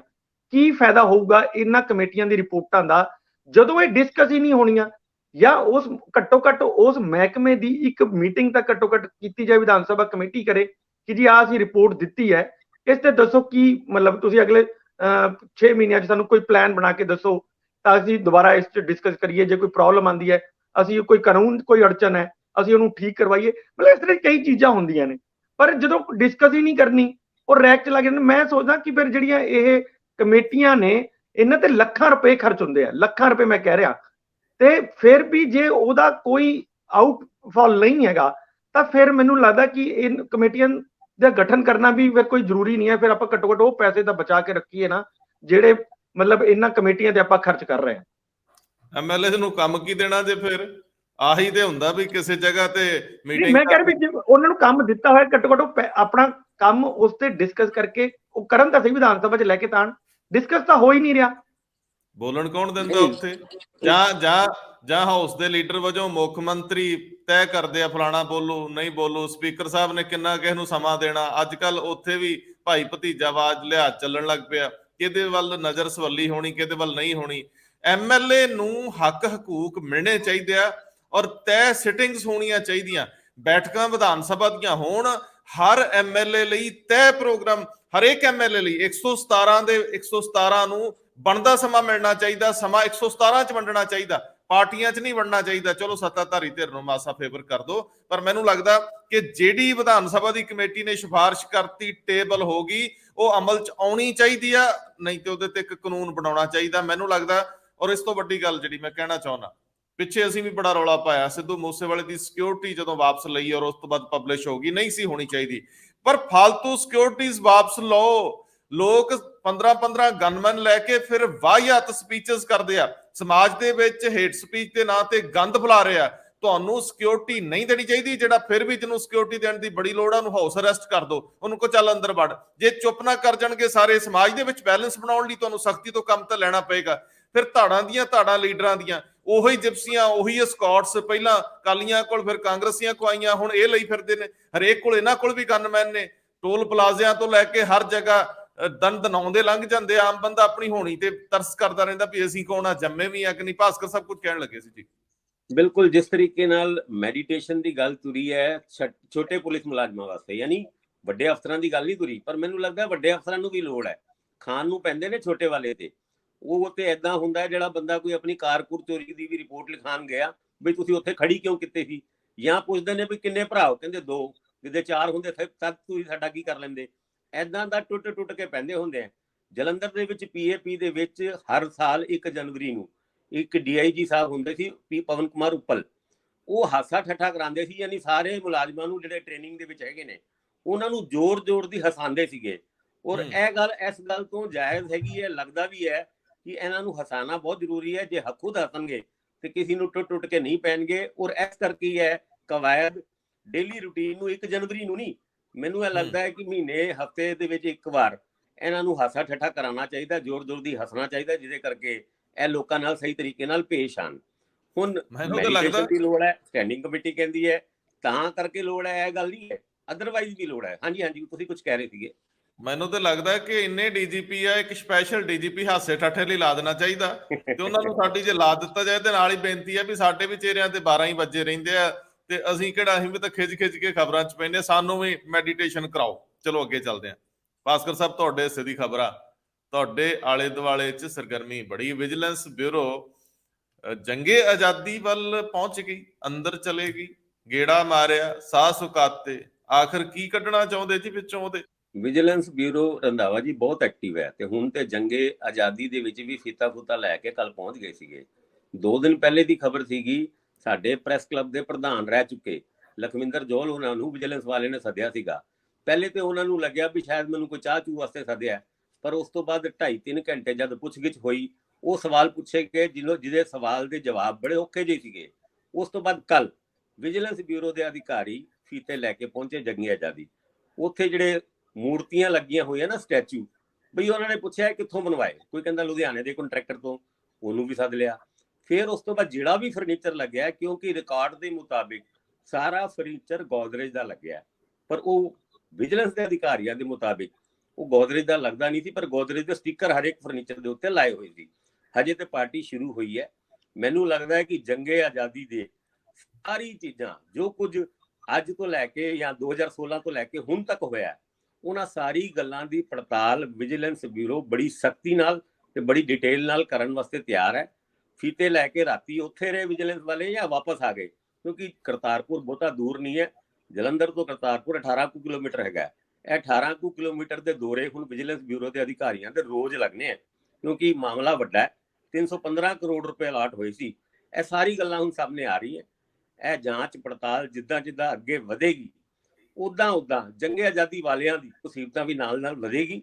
ਜਿੱਥੋਂ ਤੱਕ ਜੰਗੇ ਆਜ਼ਾਦੀ ਦਾ ਸਵਾਲ ਹੈ, ਇਸ ਤਰ੍ਹਾਂ ਦੀਆਂ ਸਮਾਰਕਾਂ, ਇਸ ਤਰ੍ਹਾਂ ਦੇ ਮੋਨੂਮੈਂਟਸ ਬਣਨੇ ਚਾਹੀਦੇ ਆ। ਇਹ ਚੀਜ਼ਾਂ ਆਉਣੀਆਂ ਚਾਹੀਦੀਆਂ ਨੇ, ਤਾਂ ਹੀ ਅਗਲੀ ਪੀੜ੍ਹੀ ਨੂੰ ਆਪਣੇ ਇਤਿਹਾਸ ਬਾਰੇ ਸਮਝ ਪੈਂਦੀ ਆ।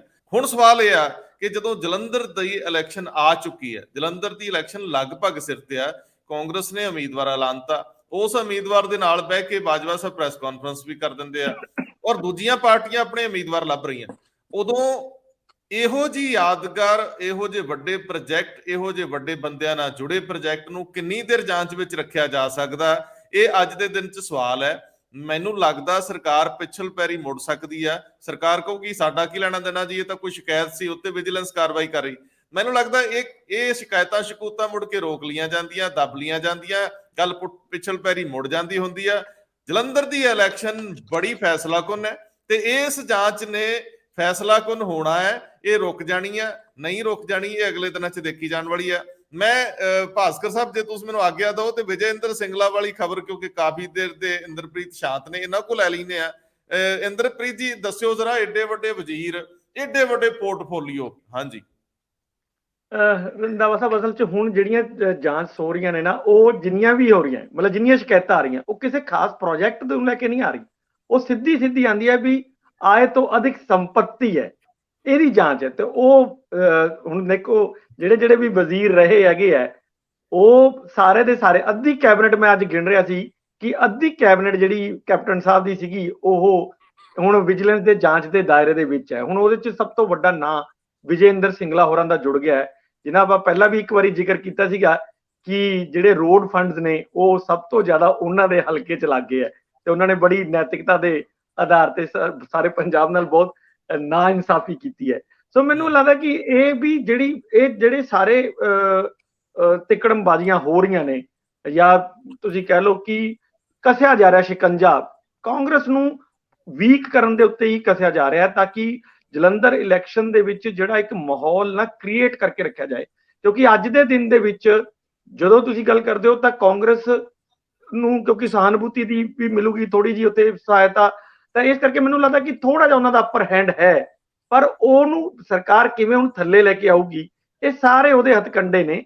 ਤੇ ਉਹਦੇ ਵਿੱਚ ਹੁਣ ਇੱਕ ਵੱਡਾ ਚਿਹਰਾ ਜਿਹੜਾ ਯੂਥ ਦਾ ਜੁੜਿਆ ਹੋਇਆ ਜੀ। ਇੰਦਰਪ੍ਰੀਤ ਜੀ, ਆਪਾਂ ਕਿਵੇਂ ਕਹਿ ਸਕਦੇ ਆ ਕਿ ਜਿਹੜੀ ਇਹ ਜਲੰਧਰ ਦੀ ਇਲੈਕਸ਼ਨ ਨੂੰ ਧਿਆਨ 'ਚ ਰੱਖ ਕੇ, ਕਿਉਂਕਿ ਜਦੋਂ ਦੀ ਸਰਕਾਰ ਆਈ ਉਦੋਂ ਦਾ ਤੇ ਕੰਮ ਹੋ ਰਿਹਾ, ਤੁਸੀਂ ਦੇਖੋ ਆ ਮੈਂ ਜਿਹੜੀ ਡਿਟੇਲ ਪੜ੍ਹ ਰਿਹਾ, ਤੁਸੀਂ ਕਿਹਾ ਅੱਧੀ, ਚਰਨਜੀਤ ਸਿੰਘ ਚੰਨੀ ਵੀ ਕੈਪਟਨ ਸਾਹਿਬ ਦੇ ਸੀਗੇ, ਬ੍ਰਹਮ ਮਹਿੰਦਰਾ, ਵਿਜੇਂਦਰ ਸਿੰਗਲਾ, ਸਾਧੂ ਸਿੰਘ ਧਰਮਸੋਤ ਔਰ ਆਸ਼ੂ ਭਾਰਤ ਭੂਸ਼ਣ, ਓਪੀ ਸੋਨੀ, ਤੁਸੀਂ ਦੇਖੋ ਕਿੰਨੇ ਲੋਕ ਹੋ ਰਿਹਾ, ਬਲਬੀਰ ਸਿੰਘ ਸਿੱਧੂ, ਸ਼ਾਮ ਸੁੰਦਰ ਸ਼ਾਮ ਅਰੋੜਾ, ਕਾਂਗੜ ਗੁਰਪ੍ਰੀਤ ਗਿਲਜੀਆਂ, ਇਹ ਕਿੰਨੇ ਬੇਸਿਕਲੀ ਮੈਨੂੰ ਤਾਂ ਲੱਗਦਾ ਇੱਕ ਵਾਰੀ ਸਾਰੀ ਸਮੁੱਚੀ ਜਾਂਚ ਹੀ ਕਰਾ ਲੈਣੀ ਚਾਹੀਦੀ ਹੈ, ਔਰ ਅਕਾਲੀਆਂ ਵੇਲੇ ਦੇ ਵਜ਼ੀਰਾਂ ਕਰਾ ਲੈਣੀ ਚਾਹੀਦੀ ਹੈ।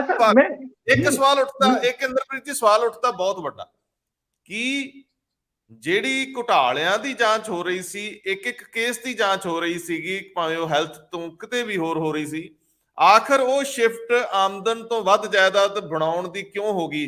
ਕੀ ਅਫਸਰਾਂ ਨੂੰ ਵੀ ਬਚਾਇਆ ਜਾ ਰਿਹਾ? ਕੀ ਸਰਕਾਰ ਇਹ ਪ੍ਰੈਸ਼ਰ ਨਹੀਂ ਲੈਣਾ ਚਾਹੁੰਦੀ ਕਿਉਂਕਿ ਉਹਨੇ ਉਸੇ ਟੀਮ ਨਾਲ ਕੰਮ ਕਰਨਾ ਜਿਹਦੇ ਨਾਲ ਕਾਂਗਰਸੀ ਇਹ ਕਰਦੇ ਰਹੇ, ਜਿਹਦੇ ਨਾਲ ਅਕਾਲੀ ਇਹ ਕਰਦੇ ਰਹੇ?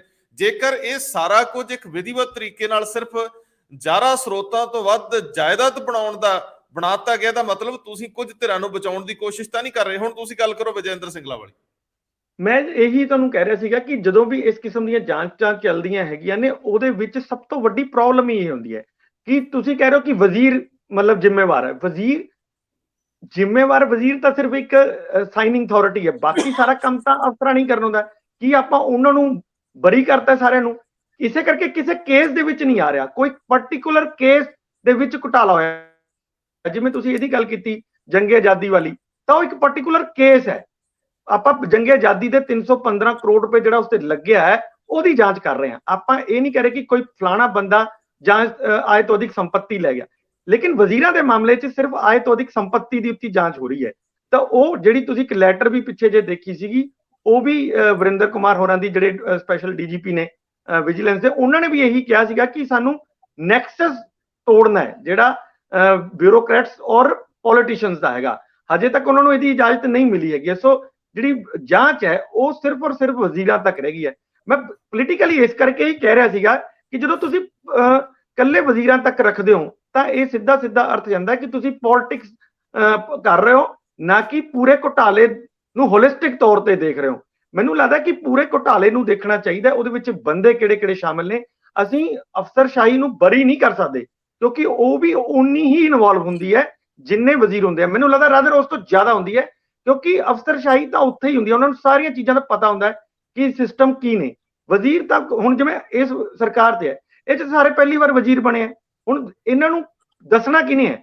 ਦੱਸਣਾ ਸਾਰੀ ਇਹੀ ਜਿਹੜੀ ਜਮਾਤ ਹੈਗਾ ਬਿਊਰੋਕਰੇਟਸ ਦੀ, ਇਹਨਾਂ ਨੇ ਹੀ ਦੱਸਣਾ ਹੈ। ਸੋ ਮੈਨੂੰ ਇਹ ਲੱਗਦਾ ਵੀ ਇਹਨਾਂ ਨੂੰ ਬਰੀ ਨਹੀਂ ਕੀਤਾ ਜਾ ਸਕਦਾ, ਇਹਨਾਂ ਦੇ ਉੱਤੇ ਵੀ ਕਾਰਵਾਈ ਹੋਣੀ ਚਾਹੀਦੀ ਹੈ। ਪਰ ਜਿਹੜਾ ਪਹਿਲਾਂ ਆਪਾਂ ਗੱਲ ਕੀਤੀ ਸੀਗੀ ਕਿ ਇਹ ਇੱਕ ਸੰਗਠਿਤ ਲੋਕ ਨੇ, ਪ੍ਰੈਸ਼ਰ ਇੰਨਾ ਪੈ ਜਾਂਦਾ ਹੈ ਸਰਕਾਰਾਂ ਦੇ ਉੱਤੇ ਕਿ ਉਹ ਅੱਗੇ ਵਧ ਹੀ ਨਹੀਂ ਪਾਉਂਦੇ। ਨੀਲਮਾ ਦਾ ਮਾਮਲਾ ਤੁਸੀਂ ਦੇਖ ਲਓ, 4 ਮਹੀਨੇ ਹੋ ਗਏ ਆ।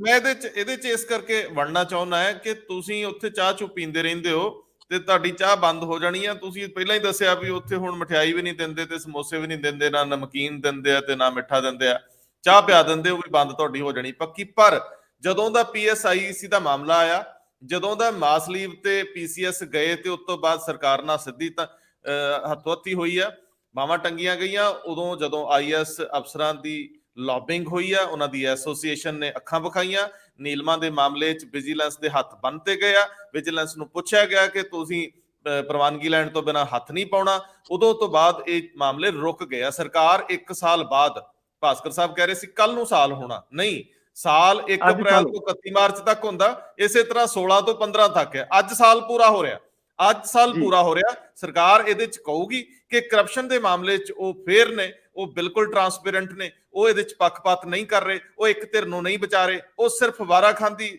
ਰਾਜਨੀਤੀ, ਵਾਰਾਖਾਨ ਦੇ ਬੰਦਿਆਂ ਨੂੰ ਚੁਣ ਚੁਣ ਕੇ ਕਰ ਰਹੇ ਆ ਟਾਰਗੇਟ। ਕੀ ਇੰਜ ਨਹੀਂ ਲੱਗ ਰਿਹਾ ਕਿ ਇੰਜ ਹੋ ਰਿਹਾ? ਜੇ ਇੰਜ ਹੋ ਰਿਹਾ ਤੇ ਸਰਕਾਰ ਦੀ ਸਾਰੀ ਇਮਾਨਦਾਰੀ ਧਰੀ ਧਰਾਈ ਰਹਿ ਜਾਂਦੀ ਹੈ। ਕੀ ਤੁਸੀਂ ਹਰ ਵਿਅਕਤੀ ਨੂੰ ਉਸ ਕੇਸ ਦੇ ਲਿਹਾਜ਼ ਨਾਲ ਨਹੀਂ ਨਜਿੱਠ ਰਹੇ? ਇਹ ਸਭ ਤੋਂ ਵੱਡਾ ਸਵਾਲ ਆ। ਹੁਣ ਮਾਮਲਾ ਵਿਜੇਂਦਰ ਸਿੰਗਲਾ ਦੀ ਜਾਣਕਾਰੀ ਤੁਸੀਂ ਬਿਲਕੁਲ ਨਹੀਂ ਦੇ ਰਹੇ, ਮਾਮਲਾ ਬਹਿਸ ਵਿੱਚ ਚਲੇ ਗਿਆ। ਮੈਂ ਕਹਿ ਰਿਹਾ ਉਹ ਸਿਰਫ ਹੈ ਹੀ ਜਸਟ ਇੰਨੇ ਕੀ ਕਿ ਉਹ ਆਏ ਤੋਂ ਅਧਿਕ ਸੰਪत्ति ਹੈ। ਹੁਣ ਉਹ ਸੰਪत्ति ਦੀ ਜਾਂਚ ਲਈ ਤਾਂ ਕੱਲ ਤੋਂ ਜਦੋਂ ਜਾਣਾ ਸ਼ੁਰੂ ਕਰ ਦੇਣਗੇ ਤਾਂ ਉਸ ਤੋਂ ਬਾਅਦ ਉਹ ਫਿਰ ਸਾਰੇ ਖੁੱਲਦੇ ਰਹਿਣਗੇ ਕਿ ਕਿਹੜੇ ਕਿਹੜੇ ਕੇਸਾਂ ਦੇ ਵਿੱਚ ਕੀ ਆਣਾ ਹੈ। ਸੋ ਮੈਂ ਬਾਰ-ਬਾਰ ਜਿਹੜੀ ਗੱਲ ਕਰ ਰਿਹਾ, ਮੈਨੂੰ ਕਈ ਅਫਸਰਸ ਨੇ ਵੀ ਇਹ ਕਿਹਾ ਕਿ ਸਾਨੂੰ ਆਰਮ ਟਵਿਸਟਿੰਗ ਕੀਤੀ ਜਾਂਦੀ ਹੈ ਕਿ ਇਹ ਤੁਸੀਂ ਕਰਨਾ ਹੀ ਕਰਨਾ ਹੈ। ਸੋ ਅਸੀਂ, ਮੈਨੂੰ ਲੱਗਦਾ ਕਿ ਜੇ ਉਹ ਥੋੜਾ ਜਿਹਾ ਇੱਥੇ ਜਿਹੜੀ ਉਹਨਾਂ ਨੇ ਲਿੱਤੀ ਹੈ, ਸਟੈਂਡ ਲਿੱਤਾ ਸੀ ਅਫਸਰਸ਼ਾਹੀ ਨੇ, ਉੱਥੇ ਅਗਰ ਕੁਝ ਜਿਹੜੇ ਇਮਾਨਦਾਰ ਹੁੰਦੇ, ਮੈਂ ਸਾਰਿਆਂ ਨੂੰ ਤੱਕ ਨਹੀਂ ਕਹਿੰਦਾ ਕੁਝ, ਲੇਕਿਨ ਫਿਰ ਵੀ ਹੁੰਦੇ ਆ, ਉਹ ਮੈਨੂੰ ਲੱਗਦਾ ਕਿ ਉਹਨਾਂ ਕੋਲ ਇੱਕ ਮੌਕਾ ਜ਼ਰੂਰ ਆਊਗਾ ਜੇ ਉਹ ਕਹਿ ਦੇਣ ਕਿ ਵੀ ਨਹੀਂ ਅਸੀਂ ਸਾਈਨ ਨਹੀਂ ਕਰਨੇ, ਕਿ ਇਹ ਰੂਲਸ ਤੋਂ ਖਿਲਾਫ ਹੈ, ਤਾਂ ਸ਼ਾਇਦ ਥੋੜਾ ਕੁਝ ਠੀਕ ਹੋਣਾ ਸ਼ੁਰੂ ਹੋਏ। ਪਰ ਮੈਨੂੰ ਉਮੀਦ ਘੱਟ ਹੈ। ਇੰਨੀਆਂ ਬਦਲੀਆਂ ਸ਼ਾਇਦ ਇਸੇ ਕਰਕੇ ਹੋ ਰਹੀਆਂ। ਕਿਉਂ ਹੋ ਰਹੀਆਂ? ਕਿਉਂਕਿ ਅਫਸਰ ਹੁਣ ਆਪਣੀ ਜ਼ਿੰਮੇਵਾਰੀ ਲੈਣ ਤੋਂ ਪਾਸੇ ਹੋਣ ਲੱਗ ਪਿਆ। ਉਹ ਕਹਿੰਦੇ ਬਿਲਕੁਲ ਆਰਡਰ ਦਿਓ, ਲਿਖ ਕੇ ਦਿਓ, ਨੀਤੀ ਬਣਾ ਕੇ ਲਿਆਓ, ਕੈਬਨਿਟ ਚੋਂ ਅਪਰੂਵ ਕਰਾਓ, ਵਿਧਾਨ ਸਭਾ ਚੋਂ ਲਿਆਓ, ਜਾਂ ਸਾਨੂੰ ਲਿਖਤ ਵਿੱਚ ਫਾਈਲ ਤੇ ਲਿਖ ਕੇ ਦਿਓ ਕਿ ਅਸੀਂ ਕਰੀਏ। ਹੁਣ ਗੱਲ ਉੱਥੇ ਅੜ ਗਈ ਹੈ। ਪਰ ਸਵਾਲ ਇੱਥੇ ਬਹੁਤ ਵੱਡਾ ਹੈ ਕਿ ਜੇ ਪੋਲੀਟੀਸ਼ੀਅਨ ਇਕੱਠੇ ਹੋ ਗਏ, ਪੋਲੀਟੀਕਲ ਬੰਦੇ ਜਿੰਨੇ ਦਾਇਰਿਆਂ 'ਚ, ਸ਼ੱਕ ਦਿਆਂ 'ਚ, ਵਿਜੀਲੈਂਸ ਦੇ ਦਾਇਰੇ 'ਚ, ਘੇਰੇ 'ਚ, ਜੇ ਉਹ ਇਕੱਠੇ ਹੋ ਕੇ ਇੱਕ ਆਪਣੀ ਐਸੋਸੀਏਸ਼ਨ ਬਣਾ ਲੈਣ, ਜਾਂ ਜਿਹੜੇ ਸਾਬਕਾ ਵਜ਼ੀਰ ਐਸੋਸੀਏਸ਼ਨ ਬਣਾ ਲੈਣ, ਸਾਬਕਾ MLA, ਮੈਂ ਇੱਕ ਖੁੱਲੀ ਆਪਸ਼ਨ ਦੇ ਰਿਹਾ, ਅਸੀਂ ਉਹਨਾਂ ਨੂੰ ਪੂਰਾ ਕਵਰ ਕਰਾਂਗੇ। ਔਰ ਫਿਰ ਜਿਹਦੇ ਉੱਤੇ ਕੇਸ ਬਣਦਾ ਉਹ ਪਹਿਲਾਂ ਕਹਿ ਦੇ ਵੀ ਹਾਂ ਮੇਰੀ ਆਮਦਨ ਤੋਂ ਇੰਨੀ ਵੱਧ ਜਾਇਦਾਦ ਆ, ਕੀ ਹੋਊਗਾ? ਸਾਲ ਜੇਲ੍ਹ ਹੀ ਹੈ ਨਾ, ਜ਼ਮਾਨਤ ਮਿਲ ਜਾਂਦੀ। ਪਰ ਤੁਸੀਂ ਜੇਕਰ ਇਸ ਤਰ੍ਹਾਂ ਦਾਵਾ ਕਰਦੇ ਹੋ ਕਿ ਹਾਂ ਠੀਕ ਹੈ ਮੈਂ ਬਣਾ ਲਏ 4 ਕਮਰੇ ਵੱਧ, ਪਰ ਮੈਨੂੰ ਪੈਸੇ ਫਲਾਣੇ ਅਫਸਰ ਨੇ ਦਵਾਏ ਸੀਗੇ, ਸਾਰੇ ਫਸਾਓ ਫਿਰ। ਨਹੀਂ, ਜਿਹੜੀ ਤੁਸੀਂ ਗੱਲ ਕਹੀ ਹੈ, ਸਾਰੇ ਪੋਲੀਟੀਕਲ ਪਾਰਟੀਆਂ ਇਕੱਠੀਆਂ ਹੋ ਜਾਣ, ਇਹ ਜਿਹੜੇ ਪੋਲੀਟੀਕਲ ਲੋਕ ਨੇ, ਤੁਹਾਨੂੰ ਯਾਦ ਹੋਊਗਾ ਜਦੋਂ ਬਾਦਲ ਸਾਹਿਬ ਹੋਰੀ ਇਕਵਿਟ ਹੋਏ ਸੀਗੇ ਕੋਰਟ ਚੋਂ, ਤਾਂ ਉਹ ਸਿੱਧਾ ਵਿਧਾਨ ਸਭਾ ਚ, ਉਸ ਵਿਧਾਨ ਸਭਾ ਸੈਸ਼ਨ ਚੱਲ ਰਿਹਾ ਸੀ, ਉਹਨਾਂ ਨੇ ਆ ਕੇ ਸਟੇਟਮੈਂਟ ਦਿੱਤੀ ਹੈ ਜੋ ਤੁਸੀਂ ਹੁਣ ਕਿਹਾ। ਉਹਨਾਂ ਨੇ ਕਿਹਾ ਵੀ ਤੁਸੀਂ ਦੇਖੋ ਅਸੀਂ ਸਾਰੇ ਇੱਕ ਦੂਜੇ ਦੇ ਪੈਰ ਖਿੱਚਦੇ ਰਹਿੰਦੇ ਹਾਂ, ਲੜਦੇ ਰਹਿੰਦੇ ਹਾਂ, ਇੱਕ ਦੂਜੇ ਨੂੰ ਫਸਾਉਂਦੇ ਰਹਿੰਦੇ ਹਾਂ, ਪਰ ਤੁਸੀਂ ਦੇਖੋ ਵੀ ਆਹ ਅਫਸਰ ਬੈਠੇ ਨੇ, ਇੱਕ ਦੇ ਖਿਲਾਫ ਕਰ ਲੋ ਕੇਸ, ਸਾਰੇ ਦੇ ਸਾਰੇ ਇਕੱਠੇ ਹੋ ਜਾਂਦੇ ਆ ਤੇ ਅਸੀਂ ਲੜਦੇ ਰਹਿੰਦੇ ਹਾਂ, ਅਸੀਂ ਆਪਸ ਲੜ ਕੇ ਇੱਕ ਦੂਜੇ ਨੂੰ ਫਸਾਉਂਦੇ ਰਹਿੰਦੇ ਹਾਂ।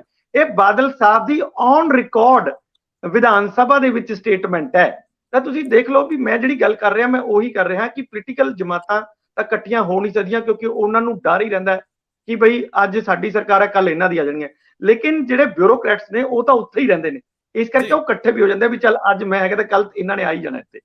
ਭਾਸਕਰ ਸਾਹਿਬ, ਸਮਾਂ ਬੜਾ ਹੋ ਗਿਆ, ਤੁਸੀਂ ਆਪਣੀ ਗੱਲ ਕਹਿ ਰਹੇ ਹੋ, ਪਰ ਮੈਂ ਜਦੋਂ ਇਹ ਗੱਲ ਕਹਿ ਰਿਹਾ ਸੀ ਬਿਲਕੁਲ ਹਾਸੇ ਠੱਠੇ 'ਚ ਕਹਿ ਰਿਹਾ ਕਿ ਇਹਨਾਂ ਨੂੰ ਇਕੱਠੇ ਹੋ ਜਾਣਾ ਚਾਹੀਦਾ ਤਾਂ ਕਿ ਸੰਗਠਿਤ ਤਰੀਕੇ ਨਾਲ ਫਾਈਟ ਕਰੋ। ਫਿਰ ਜਿੱਦਾਂ ਬਾਦਲ ਸਾਹਿਬ ਕਹਿ ਰਹੇ, ਉਹ ਤਾਂ ਸਿੱਧਾ ਇਹ ਕਹਿ ਰਹੇ ਸੀ ਨਾ ਵੀ ਆਓ ਆਪਾਂ ਵੀ ਇਕੱਠੇ ਹੋਈਏ। ਇਹ ਜਿਹੜੇ ਇਹ ਇਕੱਠੇ ਹੋ ਜਾਂਦੇ, ਇਹਨਾਂ ਦੀ ਵਾਵਲ ਕੋਈ ਨਹੀਂ ਵੇਖਦਾ। ਮਤਲਬ ਕਹਿਣ ਦਾ ਭਾਵ ਹੈ ਕਿ ਤੁਸੀਂ ਅਹੁਦਿਆਂ ਦੀ ਦੁਰਵਰਤੋਂ ਕਰਨੀ ਚਾਹੁੰਦੇ ਹੋ, ਸਾਰੇ ਦੇ ਸਾਰੇ ਬੰਦੇ, ਪੋਲੀਟੀਕਲ ਬੰਦੇ ਵੀ। ਮੈਂ ਤਾਂ ਕਹਿ ਰਿਹਾ ਕਿ ਜੇ ਅਫਸਰਸ਼ਾਹੀ ਤੇ ਜਿਹੜੇ ਪੋਲਿਟਿਕਸ ਹੈ ਇਹਦਾ ਨੈਕਸਸ ਨਹੀਂ ਹੋਏਗਾ, ਲੁੱਟ ਨਹੀਂ ਹੋ ਸਕਦੀ, ਗਲਤ ਫੈਸਲੇ ਨਹੀਂ ਹੋਣਗੇ, ਗਲਤ ਕੰਮ ਨਹੀਂ ਹੋਣਗੇ, ਹਿੱਸਾਪੱਤੀ ਬੰਦ ਹੋਊਗੀ। ਪਹਿਲਾਂ ਸੁਣਿਆ ਕਰਦੇ ਸੀਗੇ ਕਿ ਇਹ ਨਿਯੁਕਤੀਆਂ 'ਚ ਹੁੰਦਾ, ਫਿਰ ਕਹਿੰਦੇ ਬਦਲੀਆਂ ਦਾ ਬੜਾ ਵੱਡਾ ਧੰਦਾ ਸ਼ੁਰੂ ਹੋ ਗਿਆ। ਉਹ ਸਾਰਾ ਕੁਝ ਬਹੁਤ ਛੋਟੇ 50,000, 70,000, ਲੱਖ ਜਾਂ 2 ਲੱਖ, ਕੋਈ ਤਹਿਸੀਲਦਾਰ ਦੀ ਵੱਡੀ ਹੋਊ, BDPO ਦੀ ਜ਼ਿਆਦਾ ਪੈਸਿਆਂ ਵਾਲੀ ਹੋਊਗੀ। ਫਿਰ ਪੋਲੀਟੀਸ਼ੀਅਨ ਨੇ ਸੋਚਣਾ ਸ਼ੁਰੂ ਕੀਤਾ ਵੀ ਇੰਨੇ ਕੁ ਪੈਸੇ ਲੈ ਕੇ ਕੀ ਕਰਨਾ ਯਾਰ। ਫਿਰ ਰੀਅਲ ਸਟੇਟ ਆ ਗਿਆ, ਫਿਰ ਮੁੜ ਕੇ ਮੈਗਾ ਪ੍ਰੋਜੈਕਟ ਆ ਗਏ, ਵੱਡਾ ਕੰਮ ਹੋ ਗਿਆ। ਹੁਣ ਇਸ ਵੇਲੇ ਸਭ ਤੋਂ ਵੱਡੀ ਗੱਲ ਆ ਕਿ ਹਰ ਕੋਈ ਬਚਣਾ ਚਾਹ ਰਿਹਾ। ਇਸ ਵੇਲੇ ਭਾਸਕਰ ਸਾਹਿਬ ਸਿਰਫ ਛੋਟੀ ਜਿਹੀ ਟਿੱਪਣੀ, ਉਸ ਤੋਂ ਬਾਅਦ ਮੈਂ ਤੁਹਾਡੇ ਕੋਲ ਪ੍ਰਾਈਮ ਮਿਨਿਸਟਰ ਵਾਲਾ ਉਹ ਮਾਮਲਾ ਜ਼ਰੂਰ ਲੈਣਾ ਜਿਹਦੇ 'ਚ ਪੁਲਿਸ ਨੇ ਪ੍ਰਾਈਵੇਟ ਬੰਦੇ ਤੇ ਪ੍ਰਾਈਵੇਟ ਗੱਡੀਆਂ ਲਾਈਆਂ ਹੋਈਆਂ ਸੀ, ਇਹ ਵੀ ਗੱਲ ਬਾਹਰ ਆ ਰਹੀ ਹੈ। ਪਰ ਕਰਪਸ਼ਨ ਕਿਸੇ ਵੀ ਪੱਧਰ ਤੇ ਬਿਲਕੁਲ ਬਰਦਾਸ਼ਤ ਨਹੀਂ ਹੋਣੀ ਚਾਹੀਦੀ, ਪਰ ਸੰਗਠਿਤ ਰੂਪ ਦੇ ਵਿੱਚ ਕੋਈ ਬਾਹ ਮਰੋੜਲੇ ਵੀ ਨਹੀਂ ਹੋਣਾ ਚਾਹੀਦਾ ਵੀ ਜਾਂਚ ਇੱਕ ਪਾਸੇ ਲੈ ਜਾਓ। ਪੋਲੀਟੀਕਲ ਬੰਦੇ ਜਿੰਨੇ ਦੋਸ਼ੀ ਉਹ ਤੋਂ ਵੱਧ ਅਫਸਰ ਦੋਸ਼ੀ, ਪਰ ਅਫਸਰ ਤੇ ਪੋਲੀਟੀਕਲ ਬੰਦੇ ਜੇ ਰਲ ਕੇ ਸਾਰੇ ਦੇ ਖਿਲਾਫ ਚੱਲ ਪਏ 2 ਸਾਲਾਂ ਬਾਅਦ ਇਹ ਨਾ ਹੋਵੇ ਵੀ ਇਹੀ ਕਹਿਣ ਛੱਡੋ ਯਾਰ ਆਪਣੀ ਨਾ ਵਾਰੀ ਆ ਜੇ। ਚਲੋ ਹਾਂਜੀ, ਭਾਵੇਂ ਰੰਧਾਵਾ ਜੀ ਤੁਸੀਂ ਇਹ ਹਾਸੇ ਛੱਟੇ ਦੇ ਵਿੱਚ ਹੀ ਗੱਲ ਕੀਤੀ ਹੈ, ਲੇਕਿਨ ਤੁਸੀਂ ਜਦ ਮੰਤਰੀਆਂ ਦੇ ਪੂਰਵ ਮੰਤਰੀਆਂ ਦੇ ਨਾਂ ਪੜ ਰਹੇ ਸੀਗੇ, ਨਾਂ ਲੈ ਰਹੇ ਸੀਗੇ, ਉਹਨਾਂ ਦੀ ਗਿਣਤੀ ਬਣਦੀ ਹੈ 10। ਮੇਰੇ ਖਿਆਲ ਨਾਲ 14-15 ਮੰਤਰੀ ਤੋਂ ਵੱਧ ਪੰਜਾਬ ਦੇ ਵਿੱਚ ਨਹੀਂ ਬਣਾ ਸਕਦੇ। ਹੁਣ ਉਸ ਕੈਬਨਿਟ ਦੇ ਵਿੱਚ ਕੈਪਟਨ ਅਮਰਿੰਦਰ ਸਿੰਘ ਨੂੰ ਛੱਡ ਦਿਓ, ਰਾਜਾ ਵੜਿੰਗ ਨੂੰ ਛੱਡ ਦਿਓ ਔਰ ਪ੍ਰਗਟ ਸਿੰਘ ਨੂੰ ਛੱਡ ਦਿਓ, ਸ਼ਾਇਦ ਚੌਥਾ ਮੰਤਰੀ ਕਿਹੜਾ ਸੀਗਾ ਇਹ ਯਾਦ ਹੀ ਨਹੀਂ ਆਏਗਾ ਤੁਹਾਨੂੰ, ਜਿਹੜਾ ਹਜੇ ਤੱਕ ਵਿਜੀਲੈਂਸ ਦੇ ਗੇੜਿਆਂ ਤੋਂ ਬਚਿਆ ਹੋਇਆ ਹੈ। ਔਰ ਐਮਐਲਏ ਦੀ ਵੀ ਇੱਕ ਲੰਬੀ ਲਿਸਟ ਹੈਗੀ ਹੈ। Anti corruption bureau political parties ਬਣਾਉਂਦੀ ਰਹਿੰਦੀ ਹੈ, ਕਾਂਗਰਸ ਨੂੰ ਹੁਣ ਪ੍ਰੋ ਕਰਪਸ਼ਨ ਬਿਊਰੋ ਬਣਾਉਣਾ ਪਊਗਾ। ਪਰ ਚਲੋ ਆਪਾਂ ਇਸ ਗੱਲ ਵਿੱਚ ਨਹੀਂ ਜਾਂਦੇ। ਪ੍ਰਾਈਮ ਮਿਨਿਸਟਰ ਸਿਕਿਉਰਿਟੀ ਬ੍ਰੀਚ ਦੀ ਗੱਲ ਪਿਛਲੇ ਕੁਝ ਦਿਨਾਂ ਦੇ ਵਿੱਚ ਇੰਦਰਪ੍ਰੀਤ ਜੀ ਕੋਈ ਟਿੱਪਣੀ ਦੇਣਾ ਚਾਹ ਰਹੇ, ਲੈ ਲਈਏ ਇੰਦਰਪ੍ਰੀਤ ਜੀ ਇਸੇ ਮਾਮਲੇ 'ਚ। ਨਹੀਂ, ਮੈਂ ਕਿਹਾ ਤ੍ਰਿਪਤ ਬਾਜਵਾ ਸੁਖਜਿੰਦਰ ਰੰਧਾਵਾ ਹੋੜੀ ਹੈਗੇ ਹੈ ਜਿਹੜੇ ਹਜੇ ਨਹੀਂ ਆਏ ਹੈਗੇ। ਨਹੀਂ, ਤ੍ਰਿਪਤ ਰਜਿੰਦਰ ਦਾ ਨਾਂ ਜ਼ਰੂਰ ਆ ਗਿਆ ਸੀ, ਜਿਹੜੀ ਭਗਤੂਪੁਰੇ ਵਾਲੀ ਜ਼ਮੀਨ ਦਾ ਵੀ ਉਹਨਾਂ ਨੇ ਆਖਰ 'ਚ ਸਾਈਨ ਕੀਤੇ, ਕਿਉਂ ਕਰਤੇ, ਕਾਲੀ 'ਚ ਰਜਿਸਟਰੀਆਂ ਹੋਈਆਂ, ਉਹਦੇ ਵਿੱਚ ਇੱਕ ਆਈਐਸ ਅਫਸਰ ਜਿਨ੍ਹਾਂ ਨੂੰ ਹੁਣੇ ਤਬਾਦਲਾ ਕੀਤਾ ਉਹਨਾਂ ਦਾ ਨਾਮ ਬੋਲੀ ਜਾਂਦਾ ਸੀਗਾ। ਸੁਖਜਿੰਦਰ ਸਿੰਘ ਰੰਧਾਵਾ ਨੂੰ ਮੁਖਤਾਰ ਅੰਸਾਰੀ ਵਾਲੇ ਮਾਮਲੇ 'ਚ ਸਿੱਧਾ ਹਰਜੋਤ ਬੈਂਸ ਵਿਧਾਨ ਸਭਾ 'ਚ ਹੀ ਲਲਕਾਰ ਚੁੱਕਿਆ। ਪ੍ਰਗਟ ਸਿੰਘ ਦਾ ਮਾਮਲਾ ਉਹ ਕਿੱਟਾਂ ਦੇ ਮਾਮਲੇ 'ਚ ਕਈ ਵਾਰੀ ਪ੍ਰਕਾਸ਼ਿਤ ਹੋ ਗਿਆ, ਨਾ ਤੇ ਆਉਂਦੇ ਪਰ ਅਜੇ ਸੱਦੇ ਨਹੀਂ ਗਏ। ਮੈਨੂੰ ਲੱਗਦਾ ਸਰਕਾਰੀਆ ਸਾਹਿਬ ਵੀ ਹੈਗੇ, ਰਾਜਾ ਵੜਿੰਗ ਵਾਲੀ ਗੱਲ ਭੁੱਲ ਗਏ। ਸਰਕਾਰੀਆ ਸਾਹਿਬ ਵੀ ਹੈਗੇ ਅਜੇ, ਰਾਜਸਥਾਨ ਤੋਂ ਸਰਕਾਰੀਆ ਹੈ ਜੀ। ਭਾਸਕਰ ਸਾਹਿਬ ਸਾਹਿਬ ਤੁਸੀਂ ਪ੍ਰਾਈਮ ਮਿਨਿਸਟਰ ਸਿਕਿਉਰਿਟੀ ਬ੍ਰੀਚ ਦੀ ਤੁਸੀਂ ਗੱਲ ਕੀਤੀ। ਸਿਕਿਉਰਿਟੀ ਬ੍ਰੀਚ ਦੇ ਮਾਮਲੇ ਦੇ ਵਿੱਚ ਮਾਮਲਾ ਹੁਣ ਅੱਗੇ ਵੱਧਦਾ ਨਜ਼ਰ ਆ ਰਿਹਾ। ਭਾਵੇਂ ਇਹ ਰਿਪੋਰਟ 25 ਅਗਸਤ ਨੂੰ ਸੁਪਰੀਮ ਕੋਰਟ ਦੇ ਵਿੱਚ ਜਸਟਿਸ ਇੰਦੂ ਮਲਹੋਤਰਾ ਦੀ ਕਮੇਟੀ ਨੇ ਦਿੱਤੀ ਸੀ, ਪਰ ਪੰਜਾਬ ਦੇ ਵਿੱਚ ਉਸ ਕਮੇਟੀ ਦੀ ਰਿਪੋਰਟ ਦੇ ਉੱਤੇ ਰੌਲਾ ਅੱਗੇ ਵੱਧਦਾ ਨਜ਼ਰ ਆ ਰਿਹਾ ਹੈ। 2-4 ਦਿਨ ਪਹਿਲੇ ਜਿਹੜੇ ਅਜੇ ਭੱਲਾ ਹੈਗੇ ਨੇ ਯੂਨੀਅਨ ਹੋਮ ਸੈਕਟਰੀ, ਉਹਨਾਂ ਨੇ ਸੂਬੇ ਦੇ ਚੀਫ ਸੈਕਟਰੀ ਬੀਕੇ ਜੰਜੂਆ ਉਹਨਾਂ ਨੂੰ ਚਿੱਠੀ ਲਿਖ ਕੇ ਐਕਸ਼ਨ ਟੇਕਨ ਰਿਪੋਰਟ ਮੰਗੀ ਸੀ। ਹੁਣ ਤੇ ਗੱਲ ਅੱਗੇ ਤੁਰ ਰਹੀ ਹੈ। ਇਹ ਵੀ ਗੱਲ ਨਿਕਲ ਕੇ ਆਈ ਹੈ ਕਿ ਪ੍ਰਾਈਮ ਮਿਨਿਸਟਰ ਸਿਕਿਉਰਿਟੀ ਬ੍ਰੀਚ ਦਾ ਮੁੱਖ ਕਾਰਨ ਉਹਦੇ ਵਿੱਚ ਪ੍ਰਾਈਵੇਟ ਟੈਕਸੀਆਂ ਤੇ ਪ੍ਰਾਈਵੇਟ ਡਰਾਈਵਰ ਵੀ ਪੀਐਮ ਦੀ ਕਨਵੋਏ ਦੇ ਵਿੱਚ ਇਨਵੋਲਵ ਕੀਤੇ ਗਏ ਸੀ। ਔਰ ਜਦ ਪੁਲ ਦੇ ਵਿੱਚੋਂ ਗੱਡੀ ਮੋੜਨ ਦੀ ਗੱਲ ਆਈ ਨਾ, ਉਹ ਜਿਹੜੇ ਨੌ ਸਿੱਖੀਏ ਡਰਾਈਵਰ ਸੀਗੇ, ਉਹਨਾਂ ਨੇ ਗੱਡੀ ਮੋੜਨ ਦੇ ਵਿੱਚ ਕਾਫੀ ਟਾਈਮ ਲਾਤਾ। ਇਸ ਕਰਕੇ 20 ਮਿੰਟ ਪ੍ਰਧਾਨ ਮੰਤਰੀ ਨੂੰ ਉਸ ਪੁਲ ਦੇ ਉੱਤੇ ਹੀ ਬਿਤਾਣੇ ਪਏ। ਹੁਣ ਏਦਾਂ ਦੀ ਗੱਲਾਂ ਸਾਹਮਣੇ ਆ ਰਹੀ ਹੈ, ਔਰ ਉਹ ਵੀ ਖਾਸ ਕਰਕੇ high security drill, prime minister security breach, ਕਿੰਨੇ ਵੱਡੇ ਸ਼ਬਦ ਨੇ, ਕਿੰਨਾ ਵੱਡੀ ਵਾਰਦਾਤ ਨੇ, ਕਿੰਨੀ ਵੱਡੀ ਗੱਲਾਂ ਨੇ, ਔਰ ਉਹਦੇ ਵਿੱਚ ਤੁਸੀਂ ਪ੍ਰਾਈਵੇਟ ਡਰਾਈਵਰ ਰੱਖ ਰਹੇ ਹੋ। ਮੈਨੂੰ ਇਹ ਲੱਗਦਾ ਹੈ ਕਿ ਸੂਬੇ ਦੀ ਕਾਰਗੁਜ਼ਾਰੀ ਖਾਸ ਕਰਕੇ ਪ੍ਰਾਈਮ ਮਿਨਿਸਟਰ ਜਾਂ ਵੀਵੀਆਈਪੀ ਦੀ ਸਿਕਿਉਰਿਟੀ ਦੇ ਉੱਤੇ ਕਿੰਨਾ ਕੁ ਕੈਲਸ ਐਟੀਟਿਊਡ ਹੋ ਸਕਦਾ ਹੈ, ਉਹਦਾ ਇੱਕ ਐਗਜ਼ਾਮਪਲ ਹੈਗਾ। ਹੁਣ ਬੜੀ ਛੇਤੀ ਇਸ ਮੁੱਦੇ ਦੇ ਉੱਤੇ ਐਕਸ਼ਨ ਮੋਡ ਦੇ ਵਿੱਚ ਸਰਕਾਰ ਦੇਖੀ ਜਾਏਗੀ। ਕਿਹਦੇ ਖਿਲਾਫ ਕੀ ਐਕਸ਼ਨ ਲੈਂਦੀ ਹੈ ਸਾਨੂੰ ਨਹੀਂ ਪਤਾ, ਪਰ ਐਕਸ਼ਨ ਲਏਗੀ ਜ਼ਰੂਰ। ਇਹ ਮੰਨ ਬੀਕੇ ਜੰਜੂਆ ਉਹਨਾਂ ਗੱਲਾਂ ਤੋਂ ਲੱਗਦਾ ਹੈ ਕਿ 2-3 ਦਿਨ ਦੇ ਵਿੱਚ ਉਹ ਫਾਈਲ ਜਿਹੜੀ ਮੁੱਖ ਮੰਤਰੀ ਦੇ ਦਫ਼ਤਰ ਦੇ ਵਿੱਚ ਚਾਰਜ ਸ਼ੀਟ ਵਾਸਤੇ ਭੇਜੀ ਹੈ, ਉਹ ਅੱਗੇ ਤੁਰਦੀ ਹੋਈ ਨਜ਼ਰ ਆਈ। ਇਹ ਟੋਟਲ ਪੋਲਿਟਿਕਸ ਵੀ ਹੋਈ ਸੀ ਉਸ ਵੇਲੇ। ਜਿਸ ਰੈਲੀ ਦੇ ਵਿੱਚ ਪ੍ਰਧਾਨ ਮੰਤਰੀ ਸਾਹਿਬ ਨੇ ਜਾਣਾ ਸੀ, ਉਹਦੇ ਵਿੱਚ ਕੈਮਰੇ ਦਿਖਾ ਰਹੇ ਸੀ, ਬੰਦੇ ਬੜੇ ਘੱਟ ਸੀ। ਬਹਾਨਾ ਭਾਵੇਂ ਉੱਪਰੋਂ ਭਾਵੇਂ ਥੱਲਿਓਂ ਕਿਤੇ ਬਣਿਆ, ਪ੍ਰਧਾਨ ਮੰਤਰੀ ਸਾਹਿਬ ਜਾ ਕੇ ਵਰਦੇ ਮੀਂਹ 'ਚ ਛਤਰੀਆਂ ਲੈ ਕੇ ਬੈਠੇ ਚੰਦ ਕੁ ਲੋਕਾਂ ਦੇ ਸਾਹਮਣੇ ਬੋਲਦੇ, ਤੇ ਉਹਨਾਂ ਦੀ ਜਿਹੜੀ ਛਵੀ, ਉਹਨਾਂ ਦੀ ਇਮੇਜ, ਉਹਨਾਂ ਦਾ ਅਕਸ ਜਿਹੜਾ ਬਣਿਆ ਲੱਖਾਂ ਲੋਕਾਂ ਦੇ ਸਾਹਮਣੇ ਐਡਰੈਸ ਕਰਨ ਦਾ, ਇੱਕੋ ਵੇਲੇ 300 ਡਿਜੀਟਲ ਰੈਲੀਜ਼ ਜਿਹੜੀਆਂ ਉਹਨਾਂ ਨੂੰ ਸੰਬੋਧਨ ਕਰਨ ਦਾ, ਉਹ ਚੰਦ ਕੁ ਬੰਦਿਆਂ ਨੂੰ ਸੰਬੋਧਨ ਕਰਦੇ ਚੰਗੇ ਨਹੀਂ ਲੱਗਦੇ। ਇਹ ਵੀ ਇੱਕ ਸਵਾਲ ਸੀ, ਪਰ ਕਿਉਂਕਿ ਮੁੱਦਾ ਇਹ ਵੱਡਾ ਹੋ ਗਿਆ ਸੀ। ਇੰਦਰਪ੍ਰੀਤ ਕੁਝ ਕਹਿਣਾ ਚਾਹੁੰਦੇ ਆ, ਪਰ ਇੰਦਰਪ੍ਰੀਤ ਜੀ ਦੂਜਾ ਮਾਮਲਾ ਲਾਰੈਂਸ ਬਿਸ਼ਨੋਈ ਵਾਲਾ, ਚੰਦ ਲਫ਼ਜ਼ਾਂ 'ਚ ਕਿ ਕਿੰਨੇ ਕੀ ਕਿਹਾ, ਉਹ ਇੰਟਰਵਿਊ ਤੇ ਅਸੀਂ ਬਿਲਕੁਲ ਨਹੀਂ ਜਾਂਦੇ, ਸਭ ਨੇ ਸੁਣ ਲਿਆ, ਉਹਦੇ ਅਰਥ ਹਰ ਕੋਈ ਆਪਣੇ ਤਰੀਕੇ ਨਾਲ ਕੱਢਦਾ ਹੈ, ਪਰ ਉਹਦੇ ਉੱਤੇ ਕੌਣ ਕੀ ਕਹਿ ਰਿਹਾ, ਮੈਂ ਤੁਹਾਡੇ ਤੋਂ ਜ਼ਰੂਰ ਗੱਲ ਲੈਣੀ ਜੀ। ਮੈਂ ਜਿਹੜੀ ਪੀਐਮ ਸਿਕਿਉਰਿਟੀ ਬ੍ਰੀਚ ਵਾਲੀ ਉਹ ਸੀਗੀ, ਉਸ ਦੀ ਰੰਧਾਵਾ ਸਾਹਿਬ ਇਹ ਕਹਿਣਾ ਚਾਹੁੰਦਾ ਵੀ ਜਿਹੜੀਆਂ ਹੁਣ ਗੱਲਾਂ ਆ ਰਹੀਆਂ ਨੇ, ਜਿਹੜੀ ਜਸਟਿਸ ਇੰਦੂ ਮਲਹੋਤਰਾ ਦੀ ਕਮੇਟੀ ਨੇ ਇਹ ਕਿਹਾ ਕਿ ਉਹਦੇ ਚ ਪ੍ਰਾਈਵੇਟ ਗੱਡੀਆਂ ਸੀ, ਤਾਂ ਮੈਨੂੰ ਲੱਗਦਾ ਕਿ ਉੱਥੇ ਤਾਂ ਫਿਰ ਉਹਨਾਂ ਨੂੰ ਇਹ ਜਿਹੜੀ ਸ਼ੱਕ ਦੇ ਜਾਂ ਜਾਂਚ ਦੇ ਘੇਰੇ ਚ ਫਿਰ ਐਸਪੀਜੀ ਨੂੰ ਵੀ ਲੈਣਾ ਚਾਹੀਦਾ ਸੀ, ਕਿਉਂਕਿ ਬਿਨਾਂ ਉਹਨਾਂ ਦੀ ਇਜਾਜ਼ਤ ਤੋਂ ਕੋਈ ਵੀ ਇੱਕ ਗੱਡੀ ਵੀ ਨਹੀਂ ਦਿੱਤੀ ਜਾ ਸਕਦੀ। ਜਿਵੇਂ ਕਿਹਾ ਜਾਂਦਾ ਹੈ ਨਾ ਕਿ ਸਿਰਫ ਔਰ ਸਿਰਫ ਇੱਕ ਗੱਡੀ ਦੇ ਵਿੱਚ ਜਿਹੜੇ ਇਹ ਸੀਐਸ ਔਰ ਡੀਜੀਪੀ ਇੱਕੋ ਗੱਡੀ ਚ ਅਲਾਓ ਹੁੰਦੇ ਨੇ, ਉਹਨਾਂ ਦੀ ਸੀਟਸ ਰਿਜ਼ਰਵ ਹੁੰਦੀਆਂ ਨੇ ਔਰ ਇੱਕੋ ਗੱਡੀ 'ਚ ਅਲੱਗ-ਅਲੱਗ ਗੱਡੀਆਂ ਉਹਨਾਂ ਦੀਆਂ ਵੀ ਨਹੀਂ ਹੁੰਦੀਆਂ, ਤਾਂ ਉੱਥੇ ਇੰਨੀਆਂ ਗੱਡੀਆਂ ਪ੍ਰਾਈਵੇਟ ਕਿਵੇਂ ਆਈਆਂ? ਤਾਂ ਕੀ ਇਹਦਾ ਮਤਲਬ ਐਸਪੀਜੀ ਨੂੰ ਬਿਲਕੁਲ ਨਹੀਂ ਸੀ ਪਤਾ ਕਿ ਪ੍ਰਾਈਵੇਟ ਗੱਡੀਆਂ ਹੈਗੀਆਂ ਨੇ? ਤੇ ਜੇ ਉਹਨਾਂ ਨੂੰ ਪਤਾ ਸੀ ਕਿ ਪ੍ਰਾਈਵੇਟ ਗੱਡੀਆਂ ਹੈ ਔਰ ਉਹਨਾਂ ਦੀ ਇਜਾਜ਼ਤ ਨਾਲ ਹੀ ਹੈਗੀਆਂ ਨੇ ਔਰ ਇਹ ਬੰਦੇ ਉਹਨਾਂ 'ਚ ਲਿੱਤੇ ਹੋਏ ਨੇ, ਤਾਂ ਫਿਰ ਤਾਂ ਮੈਨੂੰ ਲੱਗਦਾ ਉਹਨਾਂ ਦੀ ਗਲਤੀ ਹੈ ਹੀ ਨਹੀਂ, ਫਿਰ ਤਾਂ ਤੁਸੀਂ ਖੁਦ ਹੀ ਇਜਾਜ਼ਤ ਦਿੱਤੀ ਹੈ ਨਾ ਉਹਨਾਂ ਨੂੰ ਆਉਣ ਦੀ। ਸੋ ਇਹ ਦੋਨਾਂ ਦੇ ਵਿੱਚ ਮੈਨੂੰ ਲੱਗਦਾ ਇੱਕ ਵੱਡਾ ਗੈਪ ਹੈ। ਜਿਹੜੀ ਰਿਪੋਰਟ ਹੈ ਉਹਦੇ ਵਿੱਚ ਮੈਨੂੰ ਲੱਗਦਾ ਕਿ ਐਸਪੀਜੀ ਨੂੰ ਜਿਵੇਂ ਨਾ ਬਿਲਕੁਲ ਹੀ ਬਰੀ ਕਰ ਦਿੱਤਾ ਹੁੰਦਾ ਹੈ, ਇਸ ਤਰ੍ਹਾਂ ਦੀ ਉਹ ਚੀਜ਼ ਚੱਲ ਰਹੀ ਹੈ। ਇੰਨਾ ਵੀ ਬਰੀ ਨਹੀਂ ਕੀਤੀ ਜਾ ਸਕਦੀ ਐਸਪੀਜੀ, ਕਿਉਂਕਿ ਉਹ ਬਹੁਤ ਜਿੱਥੇ ਵੀ ਪ੍ਰਾਈਮ ਮਿਨਿਸਟਰ ਨੇ ਜਾਣਾ ਹੁੰਦਾ 2-2 3-3 ਦਿਨ ਪਹਿਲਾਂ ਆਉਂਦੇ ਆ ਔਰ ਪੂਰਾ ਰੂਟ ਤੱਕ ਮਤਲਬ ਜਾਇਆ ਜਾਂਦਾ ਹੈ। ਇਸ ਤਰ੍ਹਾਂ ਇੱਕ ਚੀਜ਼ ਵੀ ਨਹੀਂ ਆਉਂਦੀ ਉਹਨਾਂ ਦੇ ਉਹਦੇ ਇੱਕ ਕਨਵੇ ਦੇ ਵਿੱਚ ਇੱਕ ਗੱਡੀ ਵੀ ਸ਼ਾਮਲ ਨਹੀਂ ਹੋ ਸਕਦੀ, ਬਹੁਤ ਦੂਰ ਦੂਰ ਰਹਿੰਦੀਆਂ ਨੇ ਗੱਡੀਆਂ। ਤਾਂ ਇਹ ਚ ਮੈਨੂੰ ਲੱਗਦਾ ਕਿ ਇਹ ਥੋੜੀ ਘਾਟ ਹੈਗੀ ਹੈ। ਤੇ ਹਾਲਾਂਕਿ ਉਹ ਸਾਰਾ ਕੁਝ ਕੈਪਚਰ ਪਹਿਲਾਂ ਹੀ ਕਰ ਲੈਂਦੇ ਆ, ਉਸ ਸਾਈਟ ਤੋਂ ਲੈ ਕੇ ਉਸ ਰੂਟ ਤੱਕ ਉਹ ਉਹਨਾਂ ਦੀ ਨਿਗਰਾਨੀ ਚ ਆ ਜਾਂਦੀ ਹੈ ਤੇ ਉਹਨਾਂ ਦੀ ਡਾਇਰੈਕਸ਼ਨ ਤੇ ਸਟੇਟ ਪੁਲਿਸ ਕੰਮ ਕਰਦੀ ਹੈ, ਇਹ ਆਮ ਤੌਰ ਤੇ ਕਿਹਾ ਜਾਂਦਾ। ਔਰ ਜਿਹੜੀ ਕੋਈ ਬੁੱਕ ਬਣੀ ਹੋਈ ਹੈ ਇਹਨਾਂ ਦੀ, ਬਲੂ ਬੁੱਕ ਹੈ ਕਿ ਕੋਈ ਹੋਰ ਬੁੱਕ ਹੈ, ਉਹਦੇ ਵਿੱਚ ਇਹੀ ਸਾਰੀਆਂ ਚੀਜ਼ਾਂ ਲਿਖੀਆਂ ਹੋਈਆਂ। ਹੁਣ ਤੁਸੀਂ ਉਹ ਜ਼ਰੂਰ ਲਾਰੈਂਸ ਬਿਸ਼ਨੋਈ ਵਾਲਾ ਕਰਦੇ ਹੋ, ਮੈਂ ਹਿਮਾਚਲ ਜਿਹੜਾ ਸੈਸ ਲਾਇਆ ਉਹ ਭਾਸਕਰ ਵੱਲ ਲੈ ਕੇ ਜਾਣਾ।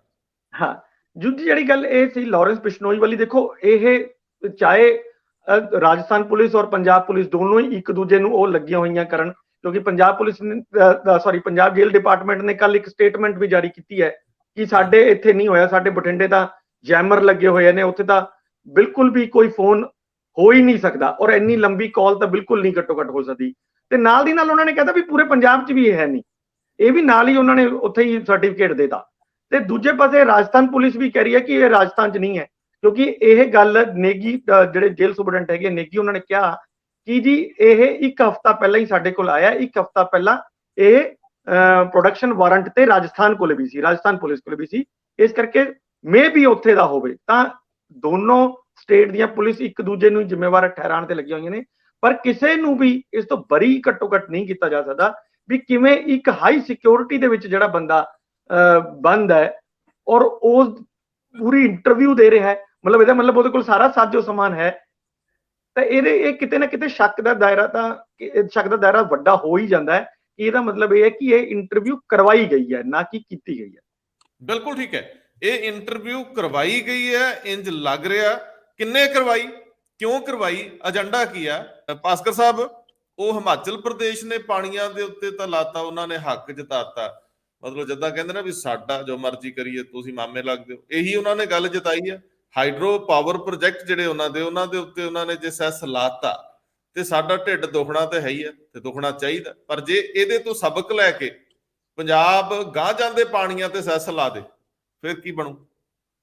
ਮੈਨੂੰ ਲੱਗਦਾ ਹੈ ਕਿ ਕਈ ਵਾਰ ਆਪਦਾ ਦੇ ਵਿੱਚ ਅਫਸਰ ਲੱਭਣ ਦੀ ਗੱਲ ਪ੍ਰਧਾਨ ਮੰਤਰੀ ਨੇ ਕੋਵਿਡ ਦੇ ਦੌਰਾਨ ਵੀ ਕੀਤੀ ਸੀ। ਭਾਵੇਂ ਹਿਮਾਚਲ ਪ੍ਰਦੇਸ਼ ਨੇ ਇਹ ਵਾਟਰ ਸੈਸ ਲਾ ਕੇ ਪੰਜਾਬ ਦੇ ਵਿੱਚ ਬਿਜਲੀ ਦੀ ਸਪਲਾਈ ਨੂੰ ਮਹਿੰਗਾ ਤੇ ਕਰਤਾ, ਉੱਦਾਂ ਵੀ ਬਿਜਲੀ ਦੀ ਸਪਲਾਈ ਪੰਜਾਬ ਦੇ ਵਿੱਚ 1 ਅਪ੍ਰੈਲ ਤੋਂ ਮਹਿੰਗੀ ਹੋ ਰਹੀ ਹੈ, ਕਿਉਂਕਿ ਕੋਲਾ ਮਹਿੰਗਾ ਹੋ ਗਿਆ।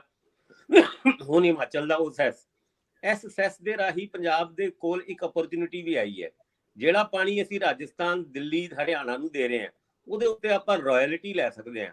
ਤੁਹਾਨੂੰ ਯਾਦ ਹੋਏਗੀ ਜਦ ਵਿਧਾਨ ਸਭਾ ਦੇ ਵਿੱਚ ਬੈਂਸ ਭਰਾਵਾਂ ਨੇ ਰਾਇਲਟੀ ਦਾ ਮੁੱਦਾ ਚੁੱਕਿਆ ਸੀਗਾ ਤੇ ਉਹਨਾਂ ਨੂੰ ਹੀ ਚੁੱਕ ਕੇ ਕੈਪਟਨ ਅਮਰਿੰਦਰ ਸਿੰਘ ਉਹਨਾਂ ਦੀ ਸਰਕਾਰ ਨੇ ਵਿਧਾਨ ਸਭਾ ਤੋਂ ਬਾਹਰ ਸੁੱਟਤਾ ਸੀਗਾ। ਪਰ ਹੁਣ ਇਹ ਮੁੱਦਾ ਦੁਬਾਰਾ ਚੁੱਕੇਗਾ ਕੌਣ ਪਤਾ ਨਹੀਂ। ਰਾਇਲਟੀ ਦਾ ਰਸਤਾ ਜ਼ਰੂਰ ਖੁੱਲ ਗਿਆ, ਪਰ ਇਹ ਮੁੱਦਾ ਜਿਹੜਾ ਵਾਟਰ ਸੈਸ ਦੀ ਗੱਲ ਕੀ ਹੈ, ਜਿਹੜਾ ਹਿਮਾਚਲ ਨੇ ਲਾਇਆ, ਏਦਾਂ ਦਾ ਪਹਿਲੇ ਉੱਤਰਾਖੰਡ ਨੇ ਤੇ ਜੰਮੂ ਐਂਡ ਕਸ਼ਮੀਰ ਨੇ ਵੀ ਲਾਇਆ ਸੀਗਾ, ਬਿੱਲ ਕੱਲ ਪੇਸ਼ ਹੋਇਆ, ਪਰ ਕੋਰਟਾਂ ਦੇ ਵਿੱਚ ਇਹ ਮਾਮਲਾ ਬਹੁਤਾ ਠਹਿਰ ਨਹੀਂ ਸਕਿਆ ਸੀਗਾ। ਉਹਦੇ ਵਿੱਚ ਉੱਤਰਾਖੰਡ ਤੇ ਜੰਮੂ ਕਸ਼ਮੀਰ ਦੀ ਸਰਕਾਰ ਦੇ ਖਿਲਾਫ, ਇਸ ਸੈਸ ਲੈਣ ਦੇ ਖਿਲਾਫ ਇੱਕ ਫੈਸਲਾ ਜ਼ਰੂਰ ਆਇਆ ਸੀ। ਪਰ ਇਸ ਮੁੱਦੇ ਦੇ ਉੱਤੇ ਮੁਕੇਸ਼ ਅਗਨੀਹੋਤਰੀ ਜਿਹੜੇ ਡਿਪਟੀ ਸੀਐਮ ਨੇ ਹਿਮਾਚਲ ਦੇ, ਉਹ ਹੁਣ ਜਲੰਧਰ ਦੀ ਪਾਰਲੀਮੈਂਟਰੀ ਜਿਮਨੀ ਚੋਣਾਂ ਦੇ ਕਾਂਗਰਸ ਦੇ ਇੰਚਾਰਜ ਵੀ ਨੇ। ਇਹਨਾਂ ਨੇ ਇਹ ਬਿੱਲ ਕੱਲ ਜਿਹੜਾ ਵਿਧਾਨ ਸਭਾ ਦੇ ਵਿੱਚ ਹਿਮਾਚਲ ਦੀ ਪੇਸ਼ ਕੀਤਾ। ਅੱਗੇ ਜਾ ਕੇ ਕਿੰਨਾ ਕੁ ਪਾਸ ਹੁੰਦਾ, ਕਿੰਨਾ ਕੁ ਟਿਕਦਾ, ਪੰਜਾਬ ਦਾ ਕੀ ਰਿਐਕਸ਼ਨ ਹੁੰਦਾ, ਪਰ ਪੰਜਾਬ ਦਾ ਰਿਐਕਸ਼ਨ ਹਜੇ ਸੁਪਰੀਮ ਕੋਰਟ ਦੇ ਵਿੱਚ ਸਾਡੇ ਇੱਕ ਵੱਡੇ ਅਫਸਰ ਇਸ ਮੁੱਦੇ ਦੇ ਉੱਤੇ ਜਿਹੜੀ ਪ੍ਰੋਸੀਡਿੰਗ ਨੂੰ ਜਾਂ ਅੱਗੇ ਕਰਕੇ ਅਸੀਂ ਕੀ ਕਾਰਵਾਈ ਕਰ ਸਕਦੇ ਹਾਂ, ਉਸ ਤੋਂ ਤੁਸੀਂ ਅੰਦਾਜ਼ਾ ਲਾ ਸਕਦੇ ਹੋ ਕਿ ਪੰਜਾਬ ਸਰਕਾਰ ਵੀ ਆਉਣ ਵਾਲੇ ਟਾਈਮ ਵਿੱਚ ਐਕਸ਼ਨ ਮੋਡ ਦੇ ਵਿੱਚ ਨਜ਼ਰ ਆਏਗੀ। ਇੰਦਰਪ੍ਰੀਤ ਜੀ, ਜਦੋਂ ਕੱਲ ਅਸੀਂ ਇਹਦੇ ਉੱਤੇ ਗੱਲ ਕਰਨੀ ਸੀ, ਸਰਦਾਰ ਹਮੀਰ ਸਿੰਘ ਨੇ ਕ੍ਰਿਸ਼ਨ ਕੁਮਾਰ ਨਾਲ ਗੱਲ ਕੀਤੀ ਤੇ ਉਹ ਸਬੱਬੀ ਉੱਥੇ ਬੈਠੇ ਹੋਏ ਸੀ, ਕਿਸੇ ਵਕੀਲ ਨਾਲ ਸਲਾਹ ਮਸ਼ਵਰਾ ਕਰ ਰਹੇ ਸੀ। ਮੈਨੂੰ ਲੱਗਦਾ ਸਰਕਾਰ ਹਰਕਤ 'ਚ ਆ ਗਈ ਹੈ ਤੇ ਇਹ ਗੱਲ ਜਿਹੜੀ ਆ ਤੁਸੀਂ ਕੁਝ ਕਹਿਣ ਲੱਗੇ ਸੀ ਨਾਲ। ਵੈਸੇ ਉਹ ਵੀਸੀ ਸਾਹਿਬ ਦਾ ਵੀ ਉਹਨਾਂ ਨੇ, ਚੀਮਾ ਸਾਹਿਬ ਨੇ ਮਿਲ ਮਿਲਾ ਕੇ ਠੰਡਾ ਕਰਤਾ ਗੁੱਸਾ। ਉਹ ਵੀ 2 ਲਾਈਨਾਂ ਕਹਿ ਦਿਓ, ਖਤਮ ਕਰੀਏ ਗੱਲ। ਹਾਂ, ਮੈਂ ਤਾਂ ਇਹ ਕਰ ਰਿਹਾ ਸੀ, ਮੈਂ ਕਹਿੰਦਾ ਵੀ ਜੇ ਦੇਖੋ ਪੰਜਾਬ ਨੂੰ ਇਹ ਸੂਟ ਕਰਦਾ ਹੈ ਅਗਰ ਸੈਸ ਲੱਗ ਜਾਂਦਾ ਹੈ। ਮੈਂ ਇਸ ਗੱਲ ਤੇ ਨਹੀਂ ਜਾ ਰਿਹਾ ਕਿ ਪੰਜਾਬ ਦੀ ਬਿਜਲੀ ਮਹਿੰਗੀ ਹੋ ਜਾਏਗੀ ਜਾਂ ਕੁਝ ਹੋ ਜਾਏਗਾ, ਪਰ ਮੈਨੂੰ ਲੱਗਦਾ ਕਿ ਪੰਜਾਬ ਨੂੰ ਇਹ ਸੂਟ ਕਰਦਾ ਹੈ। ਮੈਂ ਇਸ ਕਰਕੇ ਕਹਿ ਰਿਹਾ ਕਿ ਪੰਜਾਬ ਬਹੁਤ ਲੰਬੇ ਟਾਈਮ ਤੋਂ ਇਹ ਕਹਿ ਰਿਹਾ ਹੈ ਕਿ ਰਾਈਪੇਰੀਅਨ ਸਿਧਾਂਤ ਨੂੰ ਲਾਗੂ ਕੀਤਾ ਜਾਏ ਪਾਣੀ ਦੀ ਵੰਡ ਵੇਲੇ। ਤੇ ਰਾਈਪੇਰੀਅਨ 2 ਹੀ ਹੋ ਸਕਦੇ ਆ, ਇੱਕ ਅਪਰ ਰਾਈਪੇਰੀਅਨ, ਇੱਕ ਲੋਅਰ ਰਾਈਪੇਰੀਅਨ। ਅਪਰ ਰਾਈਪੇਰੀਅਨ ਦੇ ਤੌਰ ਤੇ ਅਗਰ ਹਿਮਾਚਲ ਸੈਸ ਲਗਾ ਦਿੰਦਾ ਹੈ ਤਾਂ ਪੰਜਾਬ ਕੋਲੇ ਆਪਣੇ ਆਪ ਹੀ ਇੱਕ ਰਾਈਟ ਆ ਜਾਊਗਾ ਕਿ ਲੋਅਰ ਰਾਈਪੇਰੀਅਨ ਦੇ ਹੋਣ ਦੇ ਨਾਤੇ ਫਿਰ ਉਹ ਵੀ ਆਪਣੇ ਪਾਣੀਆਂ ਤੇ ਸੈਸ ਲਗਾਏ। ਤਾਂ ਮੈਨੂੰ ਲੱਗਦਾ ਕਿ ਇਹ ਪੰਜਾਬ ਨੂੰ ਸੂਟ ਹੀ ਕਰੇਗਾ। ਇਹਦੇ ਚ ਕੋਈ ਉਹ ਨਹੀਂ ਗੱਲ ਹੈਗੀ ਕਿ ਸੂਟ ਨਾ ਕਰੇ, ਕਿਉਂਕਿ ਦੇਖੋ ਆਮਦਨੀ ਦੇ ਸਰੋਤ ਪੰਜਾਬ ਦੇ ਬਹੁਤ ਸੀਮਿਤ ਰਹਿ ਗਏ ਹੈ, ਹਿਮਾਚਲ ਦੇ ਵੀ ਬਹੁਤ ਸੀਮਿਤ ਨੇ। ਦੋਨੋਂ ਸਟੇਟਾਂ ਕੋਈ ਨਾ ਕੋਈ ਕਿਸੇ ਤਰ੍ਹਾਂ ਸੋਰਸ ਲੱਭਦੀਆਂ ਕਿ ਕਿਤੇ ਨਾ ਕਿਤੋਂ ਪੈਸਾ ਆਏ। ਤਾਂ ਇਹ ਜਿਹੜੇ ਫੰਡ ਨੇ, ਇਹ ਫੰਡ ਪਾਣੀਆਂ ਨੂੰ ਜਿਹੜਾ ਸੰਭਾਲ ਕੇ ਰੱਖਣਾ ਹੈ ਉਹਦੇ ਤੇ ਖਰਚ ਵੀ ਕੀਤੇ ਜਾ ਸਕਦੇ ਆ। ਕਿਉਂਕਿ ਦੇਖੋ ਆਬਿਆਨਾ ਅਸੀਂ ਹੁਣ ਬਿਲਕੁਲ ਨਹੀਂ ਲੈ ਰਹੇ, ਜਿਹੜਾ ਅਸੀਂ ਪਹਿਲਾਂ ਲੈਂਦੇ ਹੁੰਦੇ ਸੀ ਉਹਦੇ ਨਾਲ ਨਹਿਰਾਂ ਸੁਧਰ ਜਾਂਦੀਆਂ ਸੀ, ਨਹਿਰੀ ਸਟਰਕਚਰ ਜਾਂ ਸੁਧਰ ਜਾਂਦਾ ਸੀ, ਲੇਕਿਨ ਹੁਣ ਬਿਲਕੁਲ ਨਹੀਂ ਲੈ ਰਹੇ। ਕੋਈ ਨਾ ਕੋਈ ਤਾਂ ਤੁਹਾਡੇ ਕੋਲੇ ਕੁਝ ਹੋਣਾ ਚਾਹੀਦਾ ਨਾ ਜਿਸ ਤੇ ਆਏ। ਪਰ ਪੰਜਾਬ ਨੂੰ ਸੂਟ ਕਰੂਗਾ ਅਗਰ ਹਿਮਾਚਲ ਨੂੰ ਦੇਖੋ ਦੇ ਦਿੰਦੇ ਆ, ਮਤਲਬ ਹਿਮਾਚਲ ਦਾ ਕਾਨੂੰਨ ਪਾਸ ਹੋ ਜਾਂਦਾ ਹੈ ਤੇ ਲੱਗ ਜਾਂਦਾ ਹੈ, ਤਾਂ ਪੰਜਾਬ ਨੂੰ ਵੇਟ ਕਰਨੀ ਚਾਹੀਦੀ ਹੈ। ਅਗਲਾ ਸੈਸ਼ਨ ਸਤੰਬਰ ਦੇ ਵਿੱਚ ਹੋਊਗਾ ਤੇ ਪੰਜਾਬ ਵੀ ਫਿਰ ਇਹ ਲੈ ਆਏ। ਤੁਹਾਡਾ ਮਤਲਬ ਕਿ ਬੈਂਸ ਭਰਾ ਨਹੀਂ, ਉਹ ਰਾਇਲਟੀ ਹੈ। ਰਾਇਲਟੀ ਦੇ ਤੌਰ ਤੇ ਮੈਨੂੰ ਲੱਗਦਾ ਕਿ ਸ਼ਾਇਦ ਨਹੀਂ ਅਸੀਂ ਲੈ ਪਾਵਾਂਗੇ, ਲੇਕਿਨ ਸੈਸ ਦੇ ਤੌਰ ਤੇ ਮੈਨੂੰ ਲੱਗਦਾ ਕਿ ਦਿੱਕਤ ਨਹੀਂ ਆਏਗੀ ਜ਼ਿਆਦਾ। ਸੈਸ ਕਿਹਦੇ ਕੋਲ ਆਉਗਾ? ਵੈਸੇ ਤਾਂ ਇੱਕ ਟਰਮ ਹੀ ਹੈ, ਟੈਕਨੀਕਲ ਟਰਮ ਹੈ, ਲੇਕਿਨ ਰਾਇਲਟੀ ਤਾਂ ਤੁਸੀਂ ਕਹਿੰਦੇ ਹੋ ਕਿ ਪੈਸਾ ਤੁਸੀਂ ਵੇਚ ਰਹੇ ਹੋ, ਤੇ ਲੇਕਿਨ ਜਿਹੜੀ ਇਹ ਹੈਗੀ ਹੈ ਸੈਸ ਹੈ, ਉਹ ਹੁੰਦਾ ਕਿ ਇਨਫਰਾਸਟ੍ਰਕਚਰ ਲਈ ਤੁਸੀਂ ਇੱਕ ਸੋਰਸ ਆਫ ਇਨਕਮ ਜੁਟਾ ਰਹੇ। ਨਹੀਂ, ਥੋੜਾ ਜਿਹਾ ਮਾਈਨਿਊਟਲੀ ਦਾ ਫਰਕ ਹੈ। ਨਹੀਂ ਸੈਸ ਲਾਓਗੇ ਕੱਤੇ ਤੁਸੀਂ ਉੱਥੇ ਹਰੀਕੇ ਬਹਿ ਜਾਓਗੇ ਜਾ ਕੇ ਅਗਲੇ ਬੰਨੇ ਪਈ ਇੰਨਾ ਪਾਣੀ ਲੰਘ ਗਿਆ ਤੇ ਇੰਨੇ ਪੈਸੇ ਸਾਨੂੰ ਅੱਜ ਸ਼ਾਮ ਨੂੰ ਹਿਸਾਬ ਕਰ ਦਿਓ। ਇਹ ਬੜੀ ਅਜੀਬੋ ਗਰੀਬ ਆ ਬਹਿਸ। ਮੈਂ ਕਿਹਾ ਕਿ ਧਰਨੇ ਤੇ ਬਹਿ ਜਾਣਗੇ, ਮਰਨ ਵਰਤ ਤੇ ਉਹਨਾਂ ਨੇ ਬਿਲਕੁਲ ਨਹੀਂ ਬਹਿਣਾ, ਭੁੱਖ ਹੜਤਾਲ ਕਰ ਸਕਦੇ ਆ ਕਿਉਂਕਿ ਤੋੜੀ ਜਾ ਸਕਦੀ ਹੁੰਦੀ ਆ ਕਿ ਜਿੰਨੀ ਪੁਰਾਣੀ ਬਹਿ ਗਿਆ ਪਾਣੀ ਉਹਦੇ ਪੈਸੇ ਸਾਨੂੰ ਦਿਓ ਪਹਿਲਾਂ, ਸਿਆਸਤ ਪੂਰੀ ਹੋਊਗੀ। ਪਰ ਫਿਜ਼ੀਬਲ ਨਹੀਂ ਆ ਜਿੰਨਾ ਚਿਰ ਕੇਂਦਰ ਤੇ ਸਟੇਟ ਇੱਕ ਹੁੰਦੇ, ਮੈਨੂੰ ਲੱਗਦਾ ਇਹ ਸੰਭਵ ਨਹੀਂ, ਮਦਦ ਹੋ ਨਹੀਂ ਸਕਣੀ। ਐਵੇਂ ਮੁੰਗੇਰੀ ਲਾਲ ਦੇ ਸੁਪਨੇ ਮੈਂ ਤਾਂ ਵੇਖ ਹੀ ਸਕਦਾ ਨਾ। ਅੱਜ ਤੁਸੀਂ ਦੂਜੀ ਕਹੀ ਸੀ, ਬਿਲਕੁਲ ਠੀਕ ਹੈ। ਚਲੋ ਕੱਲ ਇੱਕ ਪੋਜ਼ਿਟਿਵ ਖਬਰ ਚੀਮਾ ਸਾਹਿਬ ਹੋਰਾਂ ਵੱਲੋਂ ਜ਼ਰੂਰ ਦਿੱਤੀ ਗਈ ਹੈ। ਉਹਨਾਂ ਨੇ ਕਿਹਾ ਵੀ 30 ਕਰੋੜ ਰੁਪਏ ਪਰ ਮੰਥ ਜਿਹੜਾ ਹੈਗਾ ਉਹ ਪੰਜਾਬੀ ਯੂਨੀਵਰਸਿਟੀ ਨੂੰ ਦਿੱਤਾ ਜਾਏਗਾ। ਪਰ ਮੈਨੂੰ ਲੱਗਦਾ ਕਿ ਜੇ ਵੀਸੀ ਸਾਹਿਬ ਇੰਨੇ ਔਖੇ ਹੋਏ ਤਾਂ ਬਾਕੀ ਵੀਸੀ ਵੀ ਜਿਹੜੇ ਹੈਗੇ ਨੇ, ਗੁਰੂ ਨਾਨਕ ਦੇਵ ਯੂਨੀਵਰਸਿਟੀ ਵਾਲੇ ਵੀਸੀ ਵੀ ਹੈਗੇ ਨੇ, ਪੰਜਾਬ ਯੂਨੀਵਰਸਿਟੀ ਵਾਲੇ ਵੀਸੀ ਵੀ ਹੈਗੇ, ਉਹ ਵੀ ਕਾਫੀ ਲੰਬੇ ਸਮੇਂ ਤੋਂ ਕਹਿ ਰਹੇ ਵੀ ਸਾਨੂੰ ਪੂਰਾ ਸਾਡੀ ਜਿਹੜੀ ਗ੍ਰਾਂਟ ਹੈ ਉਹ ਨਹੀਂ ਦਿੱਤੀ ਜਾ ਰਹੀ। ਚਲੋ ਵੀਸੀ ਸਾਹਿਬ ਦਾ ਗੁੱਸਾ ਜਿਹੜਾ ਹੈਗਾ ਉਹਨੂੰ ਸ਼ਾਂਤ ਕਰਨ ਲਈ 360 ਕਰੋੜ ਜਿਹੜਾ ਹੈਗਾ ਉਹ ਸਰਕਾਰ ਮੰਨ ਗਈ ਹੈ। ਤਾਂ ਘੱਟੋ ਘੱਟ ਜਿਹੜੀ ਯੂਨੀਵਰਸਿਟੀ ਪੰਜਾਬੀ ਨੂੰ ਪ੍ਰਫੁੱਲਿਤ ਕਰਨ ਦੇ ਨਾਂ ਤੇ ਬਣੀ ਹੋਈ ਹੈ, ਮੈਨੂੰ ਲੱਗਦਾ ਕਿ ਉਹਦੇ ਤੇ ਤਾਂ ਸਰਕਾਰ ਨੂੰ ਗੌਰ ਕਰਨਾ ਹੀ ਚਾਹੀਦਾ ਸੀ, ਔਰ ਚੀਮਾ ਸਾਹਿਬ ਨੇ ਕੀਤਾ। ਇਹ ਬਹੁਤ ਅੱਛਾ ਇੱਕ ਮਤਲਬ ਕਦਮ ਹੈਗਾ। ਨਹੀਂ, ਪਰ ਪ੍ਰਫੁੱਲਤ ਕਰਨ ਵੀ ਤਾਂ ਸਹੀ ਨਾ। ਪੰਜਾਬੀ ਤੇ ਖੋਜ ਕਰਾਉਣ, ਭਾਸ਼ਾ ਦੇ ਵਿੱਚ ਕਿੰਨੇ ਵਿਗਾੜ ਆ ਰਹੇ ਆ, ਭਾਸ਼ਾ ਅਨਰਿਚ ਕਰਨ ਲਈ, ਭਾਸ਼ਾ 'ਚ ਖੋਜ ਕਰਾਉਣ ਲਈ ਤੁਸੀਂ ਉਹਦੇ ਤੇ ਕੰਮ ਵੀ ਕਰੋ ਨਾ। ਤੁਸੀਂ ਤਾਂ ਕਈ ਵਿਭਾਗ ਬੰਦ ਕਰਨ ਨੂੰ ਫਿਰਦੇ ਹੋ, ਉੱਥੇ ਰੌਲੇ ਪੈਂਦੇ ਰਹੇ ਕਿ ਫਲਾਣਾ ਕਿਉਂ ਬੰਦ ਹੋ ਗਿਆ, ਫਲਾਣਾ ਕਿਉਂ ਬੰਦ ਹੋ ਗਿਆ। ਵੀਸੀ ਸਾਹਿਬ ਰੌਲਾ ਪਾ ਕੇ ਜੁਰਤ ਨਾਲ ਗੱਲ ਕਰਕੇ ਕਾਮਯਾਬ ਤਾਂ ਹੋ ਗਏ ਯੂਨੀਵਰਸਿਟੀ ਲਈ ਗ੍ਰਾਂਟ ਨਿਰਧਾਰਿਤ ਕਰਾਉਣ 'ਚ, ਪਰ ਕੀ ਉਹਨਾਂ ਨੂੰ ਵਰਤਣ ਦਾ ਮੌਕਾ ਇਹ ਸਰਕਾਰ ਦੇਏਗੀ? ਅੰਦਰ ਖਾਤੇ ਕਿਤੇ ਖਿੱਚ ਨਾਲ ਅਗਲੀ ਗੱਲ ਕਿਸੇ ਹੋਰ ਵੀਸੀ ਦੀ ਨਿਯੁਕਤੀ ਵਾਲੀ ਤਾਂ ਨਹੀਂ ਤੁਰ ਪੈਂਦੀ। ਇਹ ਸਵਾਲ ਵੱਡੇ ਹੋ ਜਾਂਦੇ ਆ। ਪਰ ਪ੍ਰੋਫੈਸਰ ਅਰਵਿੰਦ ਨੂੰ ਵੀ ਚਾਹੀਦਾ ਕਿ ਯੂਨੀਵਰਸਿਟੀ ਨੂੰ ਬਿਹਤਰ ਲੀਹਾਂ ਤੇ ਤੋਰਨ ਲਈ ਕੋਈ ਰੋਡ ਮੈਪ ਤਾਂ ਦਿਖਾਉਣ। ਕੋਈ ਪੂਣੀ ਨਹੀਂ ਕੱਤੀ ਅਸੀਂ ਲੋਕਾਂ ਨੇ, ਜੋ ਮਰਜ਼ੀ ਤੁਸੀਂ ਦੇਖ ਲਓ ਪਿੱਛੇ, ਕੋਈ ਇੱਕ ਪ੍ਰਾਪਤੀਆਂ ਦਿਖਾਓ। ਰੌਲੇ ਹੀ ਨੇ ਨਾ, ਕਦੇ ਉੱਥੇ ਧਰਨਾ, ਕਦੇ ਉੱਥੇ। ਇੰਨੀਆਂ ਸੋਹਣੀਆਂ ਯੂਨੀਵਰਸਿਟੀਆਂ ਕਬਾੜ ਕਰਕੇ ਰੱਖਤੀਆਂ ਤੁਸੀਂ, ਬੱਚਿਆਂ ਨੂੰ ਪੜ੍ਹਾਈ ਨਹੀਂ ਕਰ ਸਕੇ, ਲਾਇਬ੍ਰੇਰੀ ਕਲਚਰ ਨਹੀਂ ਬਣ ਸਕਿਆ। ਮੈਨੂੰ ਲੱਗਦਾ ਇਕੱਲੇ ਸੈਮੀ ਸੈਮੀਨਾਰ ਜੇ ਕਰਾ ਕੇ ਗੱਲ ਨਹੀਂ ਬਣਦੀ। ਨਹੀਂ, ਬਿਲਕੁਲ ਠੀਕ ਹੈ। ਇੱਕ ਮੈਂ ਛੋਟੀ ਜੀ ਗੱਲ ਇਹਦੇ 'ਚ ਕਰਨੀ ਚਾਹੁੰਦਾ, ਜਿਹੜੀ ਤੁਸੀਂ ਗੱਲ ਹੁਣ ਕੀਤੀ ਹੈ। ਮੈਨੂੰ ਯਾਦ ਹੈ ਜਦੋਂ ਸੁਰਿੰਦਰ ਸਿੰਗਲਾ ਹੋਣੀ ਫਾਈਨਾਂਸ ਮਿਨਿਸਟਰ ਸੀਗੇ ਤਾਂ ਇਹ ਆਇਆ ਸੀਗਾ ਇੱਕ ਇਸ਼ੂ ਕਿ, ਔਰ ਪੰਜਾਬੀ ਯੂਨੀਵਰਸਿਟੀ ਦਾ ਹੀ ਇੱਕ ਸ਼ਿਸ਼ਟ ਮੰਡਲ ਆਇਆ ਸੀ ਪ੍ਰੋਫੈਸਰਾਂ ਦਾ। ਉਹਨਾਂ ਨੇ ਕਿਹਾ ਕਿ ਸਾਡੀ ਜਿਹੜੀ ਰਿਟਾਇਰਮੈਂਟ ਏਜ ਹੈ ਉਹ 65 ਸਾਲ ਕੀਤੀ ਜਾਏ। ਇਹ ਇੱਕ ਇਸ਼ੂ ਉਦੋਂ ਆਇਆ ਸੀਗਾ। ਤਾਂ ਉਹਨਾਂ ਨੇ, ਅਸੀਂ 3-4 ਪੱਤਰਕਾਰ ਉਹਨਾਂ ਕੋਲ ਬੈਠੇ ਸੀ ਉਦੋਂ, ਤੇ ਉਹਨਾਂ ਨੇ ਵੈਸੇ ਹੀ ਪੁੱਛ ਲਿਆ ਵੀ ਤੁਹਾਡਾ ਕੋਈ, ਜਿਹੜੇ ਤੁਸੀਂ 7 ਪ੍ਰੋਫੈਸਰ ਇੱਥੇ ਆਏ ਹੋ, ਕੋਈ ਇੱਕ ਪ੍ਰੋਫੈਸਰ ਹੈ ਜਿਹਨੇ ਬਹੁਤ ਅੱਛੀ ਕਿਤਾਬ ਲਿਖੀ ਔਰ ਇਸ ਟਾਈਮ ਵਰਲਡ ਲੈਵਲ ਤੇ ਜਿਹੜੀ ਹੈਗੀ ਆ ਜਾਂ ਕੰਟਰੀ ਲੈਵਲ ਤੇ ਉਹਨੂੰ ਕੋਟ ਕੀਤਾ ਜਾ ਰਿਹਾ ਹੋਵੇ ਕਿਤੇ, ਕੋਈ ਰਿਸਰਚ ਪੇਪਰ? ਤਾਂ ਮੈਨੂੰ ਯਾਦ ਹੈ ਸਭ ਤੋਂ ਪ੍ਰੋਫੈਸਰਾਂ ਦੇ ਜਿਹੜੇ ਸਿਰ ਨੇ ਉਹ ਝੁੱਗੇ ਸੀ। ਉਹ ਕਹਿੰਦੇ ਯਾਰ, ਉਹਨਾਂ ਨੇ ਬਹੁਤ ਤਿੱਖੀ ਗੱਲ ਉਹਨਾਂ ਦੇ ਪ੍ਰਤੀ ਕਹੀ, ਕਹਿੰਦੇ ਯਾਰ ਤੁਸੀਂ 65 ਦੀ ਗੱਲ ਕਰ ਰਹੇ ਹੋ, ਮੇਰਾ ਜੀ ਕਰਦਾ ਮੈਂ ਤੁਹਾਡੀ ਸਭ ਦੀ 55 ਕਰਦਾ, ਤਾਂ ਕਿ ਘੱਟੋ ਘੱਟ ਨਵੇਂ ਬੱਚੇ ਆਣ ਤੇ ਉਹ ਕੁਝ ਕਰਨ ਤਾਂ ਸਹੀ ਇਸ ਯੂਨੀਵਰਸਿਟੀ। ਮੈਨੂੰ ਕਹਿੰਦੇ ਅਫਸੋਸ ਹੈ ਇਸ ਯੂਨੀਵਰਸਿਟੀ 'ਚ ਡਾਕਟਰ ਜੋਤ ਸਿੰਘ ਵਰਗੇ, ਡਾਕਟਰ ਹਰਬੰਸ ਸਿੰਘ ਵਰਗੇ ਬੰਦੇ ਮਤਲਬ ਰਹੇ ਆ, ਔਰ ਅੱਜ ਇੱਕ ਵੀ ਪ੍ਰੋਫੈਸਰ ਇਦਾਂ ਦਾ ਮੈਨੂੰ ਯਾਦ ਨਹੀਂ ਪੈ ਰਿਹਾ ਕਿ ਜਿਹਦਾ ਮੈਂ ਨਾਂ ਲੈ ਸਕਾਂ ਕਿ ਉਹ ਇਸ ਯੂਨੀਵਰਸਿਟੀ ਤੋਂ ਹੈ ਜਿਹੜਾ ਵਰਲਡ ਲੈਵਲ ਤੇ ਨੋਨ ਹੈ। ਤਾਂ ਬਿਲਕੁਲ ਠੀਕ ਗੱਲ ਹੈ ਤੁਹਾਡੀ ਕਿ ਘੱਟੋ ਘੱਟ ਸਾਨੂੰ ਉਸ ਪਾਸੇ ਤਾਂ ਚੱਲਣਾ ਹੀ ਚਾਹੀਦਾ ਹੈ। ਇਹ ਯੂਨੀਵਰਸਿਟੀ ਬਹੁਤ ਵੱਡੀ ਯੂਨੀਵਰਸਿਟੀ ਹੈ ਔਰ ਪੰਜਾਬੀ ਨੂੰ ਪ੍ਰਫੁੱਲਿਤ ਕਰਨ ਲਈ ਇੱਕ ਰੋਡ ਮੈਪ ਤਾਂ ਡਾਕਟਰ ਅਰਵਿੰਦ ਨੂੰ ਦੇਣਾ ਹੀ ਚਾਹੀਦਾ। ਦਲੀਪ ਕੌਰ ਟਵਾਣਾ ਵਰਗੇ, ਨਰਿੰਦਰ ਸਿੰਘ ਕਪੂਰ ਵਰਗੇ ਜਿਹੜੇ ਲਗਾਤਾਰ ਮਿਹਨਤ ਕਰਨ ਕਰਕੇ ਜਾਣੇ ਜਾਂਦੇ ਸੀ, ਹੋਰ ਇੰਨੇ ਬੇਸ਼ੁਮਾਰ ਨਾ ਲੈਣ ਲੱਗਾਂਗੇ ਅਸੀਂ, ਅੱਗੇ ਬਹੁਤ ਅੱਗੇ ਲੰਘ ਆਏ ਆ। ਪਰ ਇਹ ਅਗਵਾਈ ਇੱਕ BC ਨੇ ਦੇਣੀ ਹੁੰਦੀ ਹੈ। ਵੱਡੇ ਘਰ, ਵੱਡੇ ਦਫ਼ਤਰ, ਸੈਰ ਕਰਨ ਨੂੰ ਬਿਹਤਰ ਸੈਰਗਾਹ, ਮਾਹੌਲ ਯੂਨੀਵਰਸਿਟੀਆਂ ਦੇ ਇੰਨੇ ਸ਼ਾਨਦਾਰ ਹੈ, ਜੇ ਫਿਰ ਵੀ ਰਿਸਰਚ ਵਰਕ ਨਹੀਂ ਹੋ ਪਾਉਂਦਾ, ਜੇਕਰ ਤੁਸੀਂ ਮੂਹਰਿਓਂ ਅਗਵਾਈ ਦੇ ਕੇ ਉਹਨਾਂ ਨੂੰ ਪ੍ਰੇਰਿਤ ਕਰਨ ਦੀ ਸਮਰੱਥਾ ਨਹੀਂ ਰੱਖਦੇ, ਸਿਰਫ ਕਲਰਕ ਬਣ ਕੇ ਰਹਿ ਜਾਂਦੇ ਹੋ, ਸਿਰਫ ਡੈਲੀਗੇਸ਼ਨਸ ਨੂੰ ਮਿਲਣ ਤੱਕ ਸੀਮਤ ਰਹਿ ਜਾਂਦੇ ਹੋ, ਜੇ ਤੁਸੀਂ ਪਲੈਨਿੰਗ ਨਹੀਂ ਕਰਦੇ, ਜੇ ਪ੍ਰਾਈਵੇਟ ਯੂਨੀਵਰਸਿਟੀਆਂ ਰਾਤੋਂ ਰਾਤ ਅਸਮਾਨ ਤੇ ਚੜ ਗਈਆਂ, ਲਵਲੀ ਯੂਨੀਵਰਸਿਟੀ ਦੇ ਵਿੱਚ 25,000 ਤੋਂ ਵੱਧ ਸਟੂਡੈਂਟ ਹੈ, ਤੁਸੀਂ ਚੰਡੀਗੜ੍ਹ ਯੂਨੀਵਰਸਿਟੀ ਦੇ ਸਤਨਾਮ ਸਿੰਘ ਸੰਧੂ ਨਾਲ ਗੱਲ ਕਰਕੇ ਦੇਖੋ, ਦੂਜੀ ਯੂਨੀਵਰਸਿਟੀ ਲਖਨਊ ਚ ਬਣਾ ਰਹੇ ਆ, ਪ੍ਰਾਈਵੇਟ ਉਦਮੀ ਉੱਥੋਂ ਪ੍ਰੋਫਿਟ ਕੱਢ ਕੇ ਏਡਾ ਵੱਡਾ ਢਾਂਚਾ ਖੜਾ ਕਰਨ ਚ ਕਾਮਯਾਬ ਹੋ ਗਿਆ। ਚਲੋ ਭਾਵੇਂ ਉਹ ਕੁਆਲਿਟੀ ਐਜੂਕੇਸ਼ਨ ਦੇ ਰਹੇ ਆ ਨਹੀਂ ਦੇ ਰਹੇ, ਇਹ ਵੱਖਰਾ ਸਵਾਲ ਹੋ ਸਕਦਾ, ਬਹਿਸ ਦਾ ਵਿਸ਼ਾ ਹੋ ਸਕਦਾ ਹੈ, ਉਹ ਉਹਨਾਂ ਨੇ ਕਿੰਨੀ ਰਿਸਰਚ ਕੀਤੀ ਜਾਂ ਕਰਵਾਈ ਇਹ ਵੀ ਵਿਸ਼ਾ ਹੋ ਸਕਦਾ, ਮਿਆਰ ਦਾ ਵਿਸ਼ਾ ਹੋ ਸਕਦਾ। ਪਰ ਜਿਹੜੀਆਂ ਸਟੇਟ ਦੀਆਂ ਯੂਨੀਵਰਸਿਟੀਆਂ ਨੇ, ਪਬਲਿਕ ਖੇਤਰ ਦੀਆਂ ਨੇ, ਉਹਨਾਂ ਨੂੰ ਇਸ ਖਿੱਤੇ ਦੇ ਹਰ ਸ਼ੋਬੇ 'ਚ ਜਾਂਚ ਲਈ ਅੱਗੇ ਵਧਣਾ ਚਾਹੀਦਾ, ਖੋਜ ਲਈ ਅੱਗੇ ਵਧਣਾ ਚਾਹੀਦਾ, ਹਰ ਜਗ੍ਹਾ 'ਚ ਉਹਨਾਂ ਨੂੰ ਪੇਪਰ ਸਬਮਿਟ ਕਰਨੇ ਚਾਹੀਦੇ। ਖੁਦਕੁਸ਼ੀਆਂ ਤੋਂ ਲੈ ਕੇ ਕਿਸਾਨੀ ਦੀ ਸਮਰੱਥਾ ਤੱਕ, ਨੌਜਵਾਨੀ ਤੱਕ, ਰੁਜ਼ਗਾਰ ਦੇ ਮੌਕਿਆਂ ਤੱਕ, ਇੰਡਸਟਰੀ ਨੂੰ ਸੇਧ ਦੇਣ ਤੱਕ ਯੂਨੀਵਰਸਿਟੀਆਂ ਨੇ ਕਰਨਾ ਸੀ। ਪਰ ਮੈਨੂੰ ਲੱਗਦਾ ਕਿ ਮਹਿਜ VCs ਦੀ ਆਪਣੀ ਈਗੋ, ਹਉਮੈ, ਵੱਡੇ ਵੱਡੇ ਔਰੇ, ਇਸ ਤੋਂ ਵੱਧ ਕੁਝ ਦਿਸਦਾ ਨਹੀਂ। ਅਫਸੋਸ ਨਾਲ ਕਹਿਣਾ ਪੈ ਰਿਹਾ, ਅਸੀਂ ਯੂਨੀਵਰਸਿਟੀਜ਼ ਦੇ ਉਪਜ ਆ, ਪਰ ਅੱਜ ਜੋ ਹਾਲ ਬਣੇ ਪਏ ਆ, ਬੱਚੇ ਦੇ ਵਿਦੇਸ਼ ਜਾਣ ਦਾ ਦੋਸ਼ ਤੁਸੀਂ ਸਿਰਫ ਤੇ ਸਿਰਫ ਬੱਚਿਆਂ ਦੇ ਮਾਪਿਆਂ ਨੂੰ ਨਹੀਂ ਦੇ ਸਕਦੇ, ਸਾਨੂੰ ਆਪਣੀ ਵਿਦਿਅਕ ਪ੍ਰਣਾਲੀ ਦੇ ਉੱਤੇ ਵੀ ਵਿਅੰਗ ਤਾਂ ਕਰਨਾ ਹੀ ਪਊ, ਅਦਰਵਾਈਜ਼ ਅਸੀਂ ਵੀ ਸਾਰੇ ਕਟਹਿਰੇ ਚ ਰਵਾਂਗੇ। ਬਹੁਤ ਮਿਹਰਬਾਨੀ, ਬਹੁਤ ਧੰਨਵਾਦ। ਧੰਨਵਾਦ ਜੀ।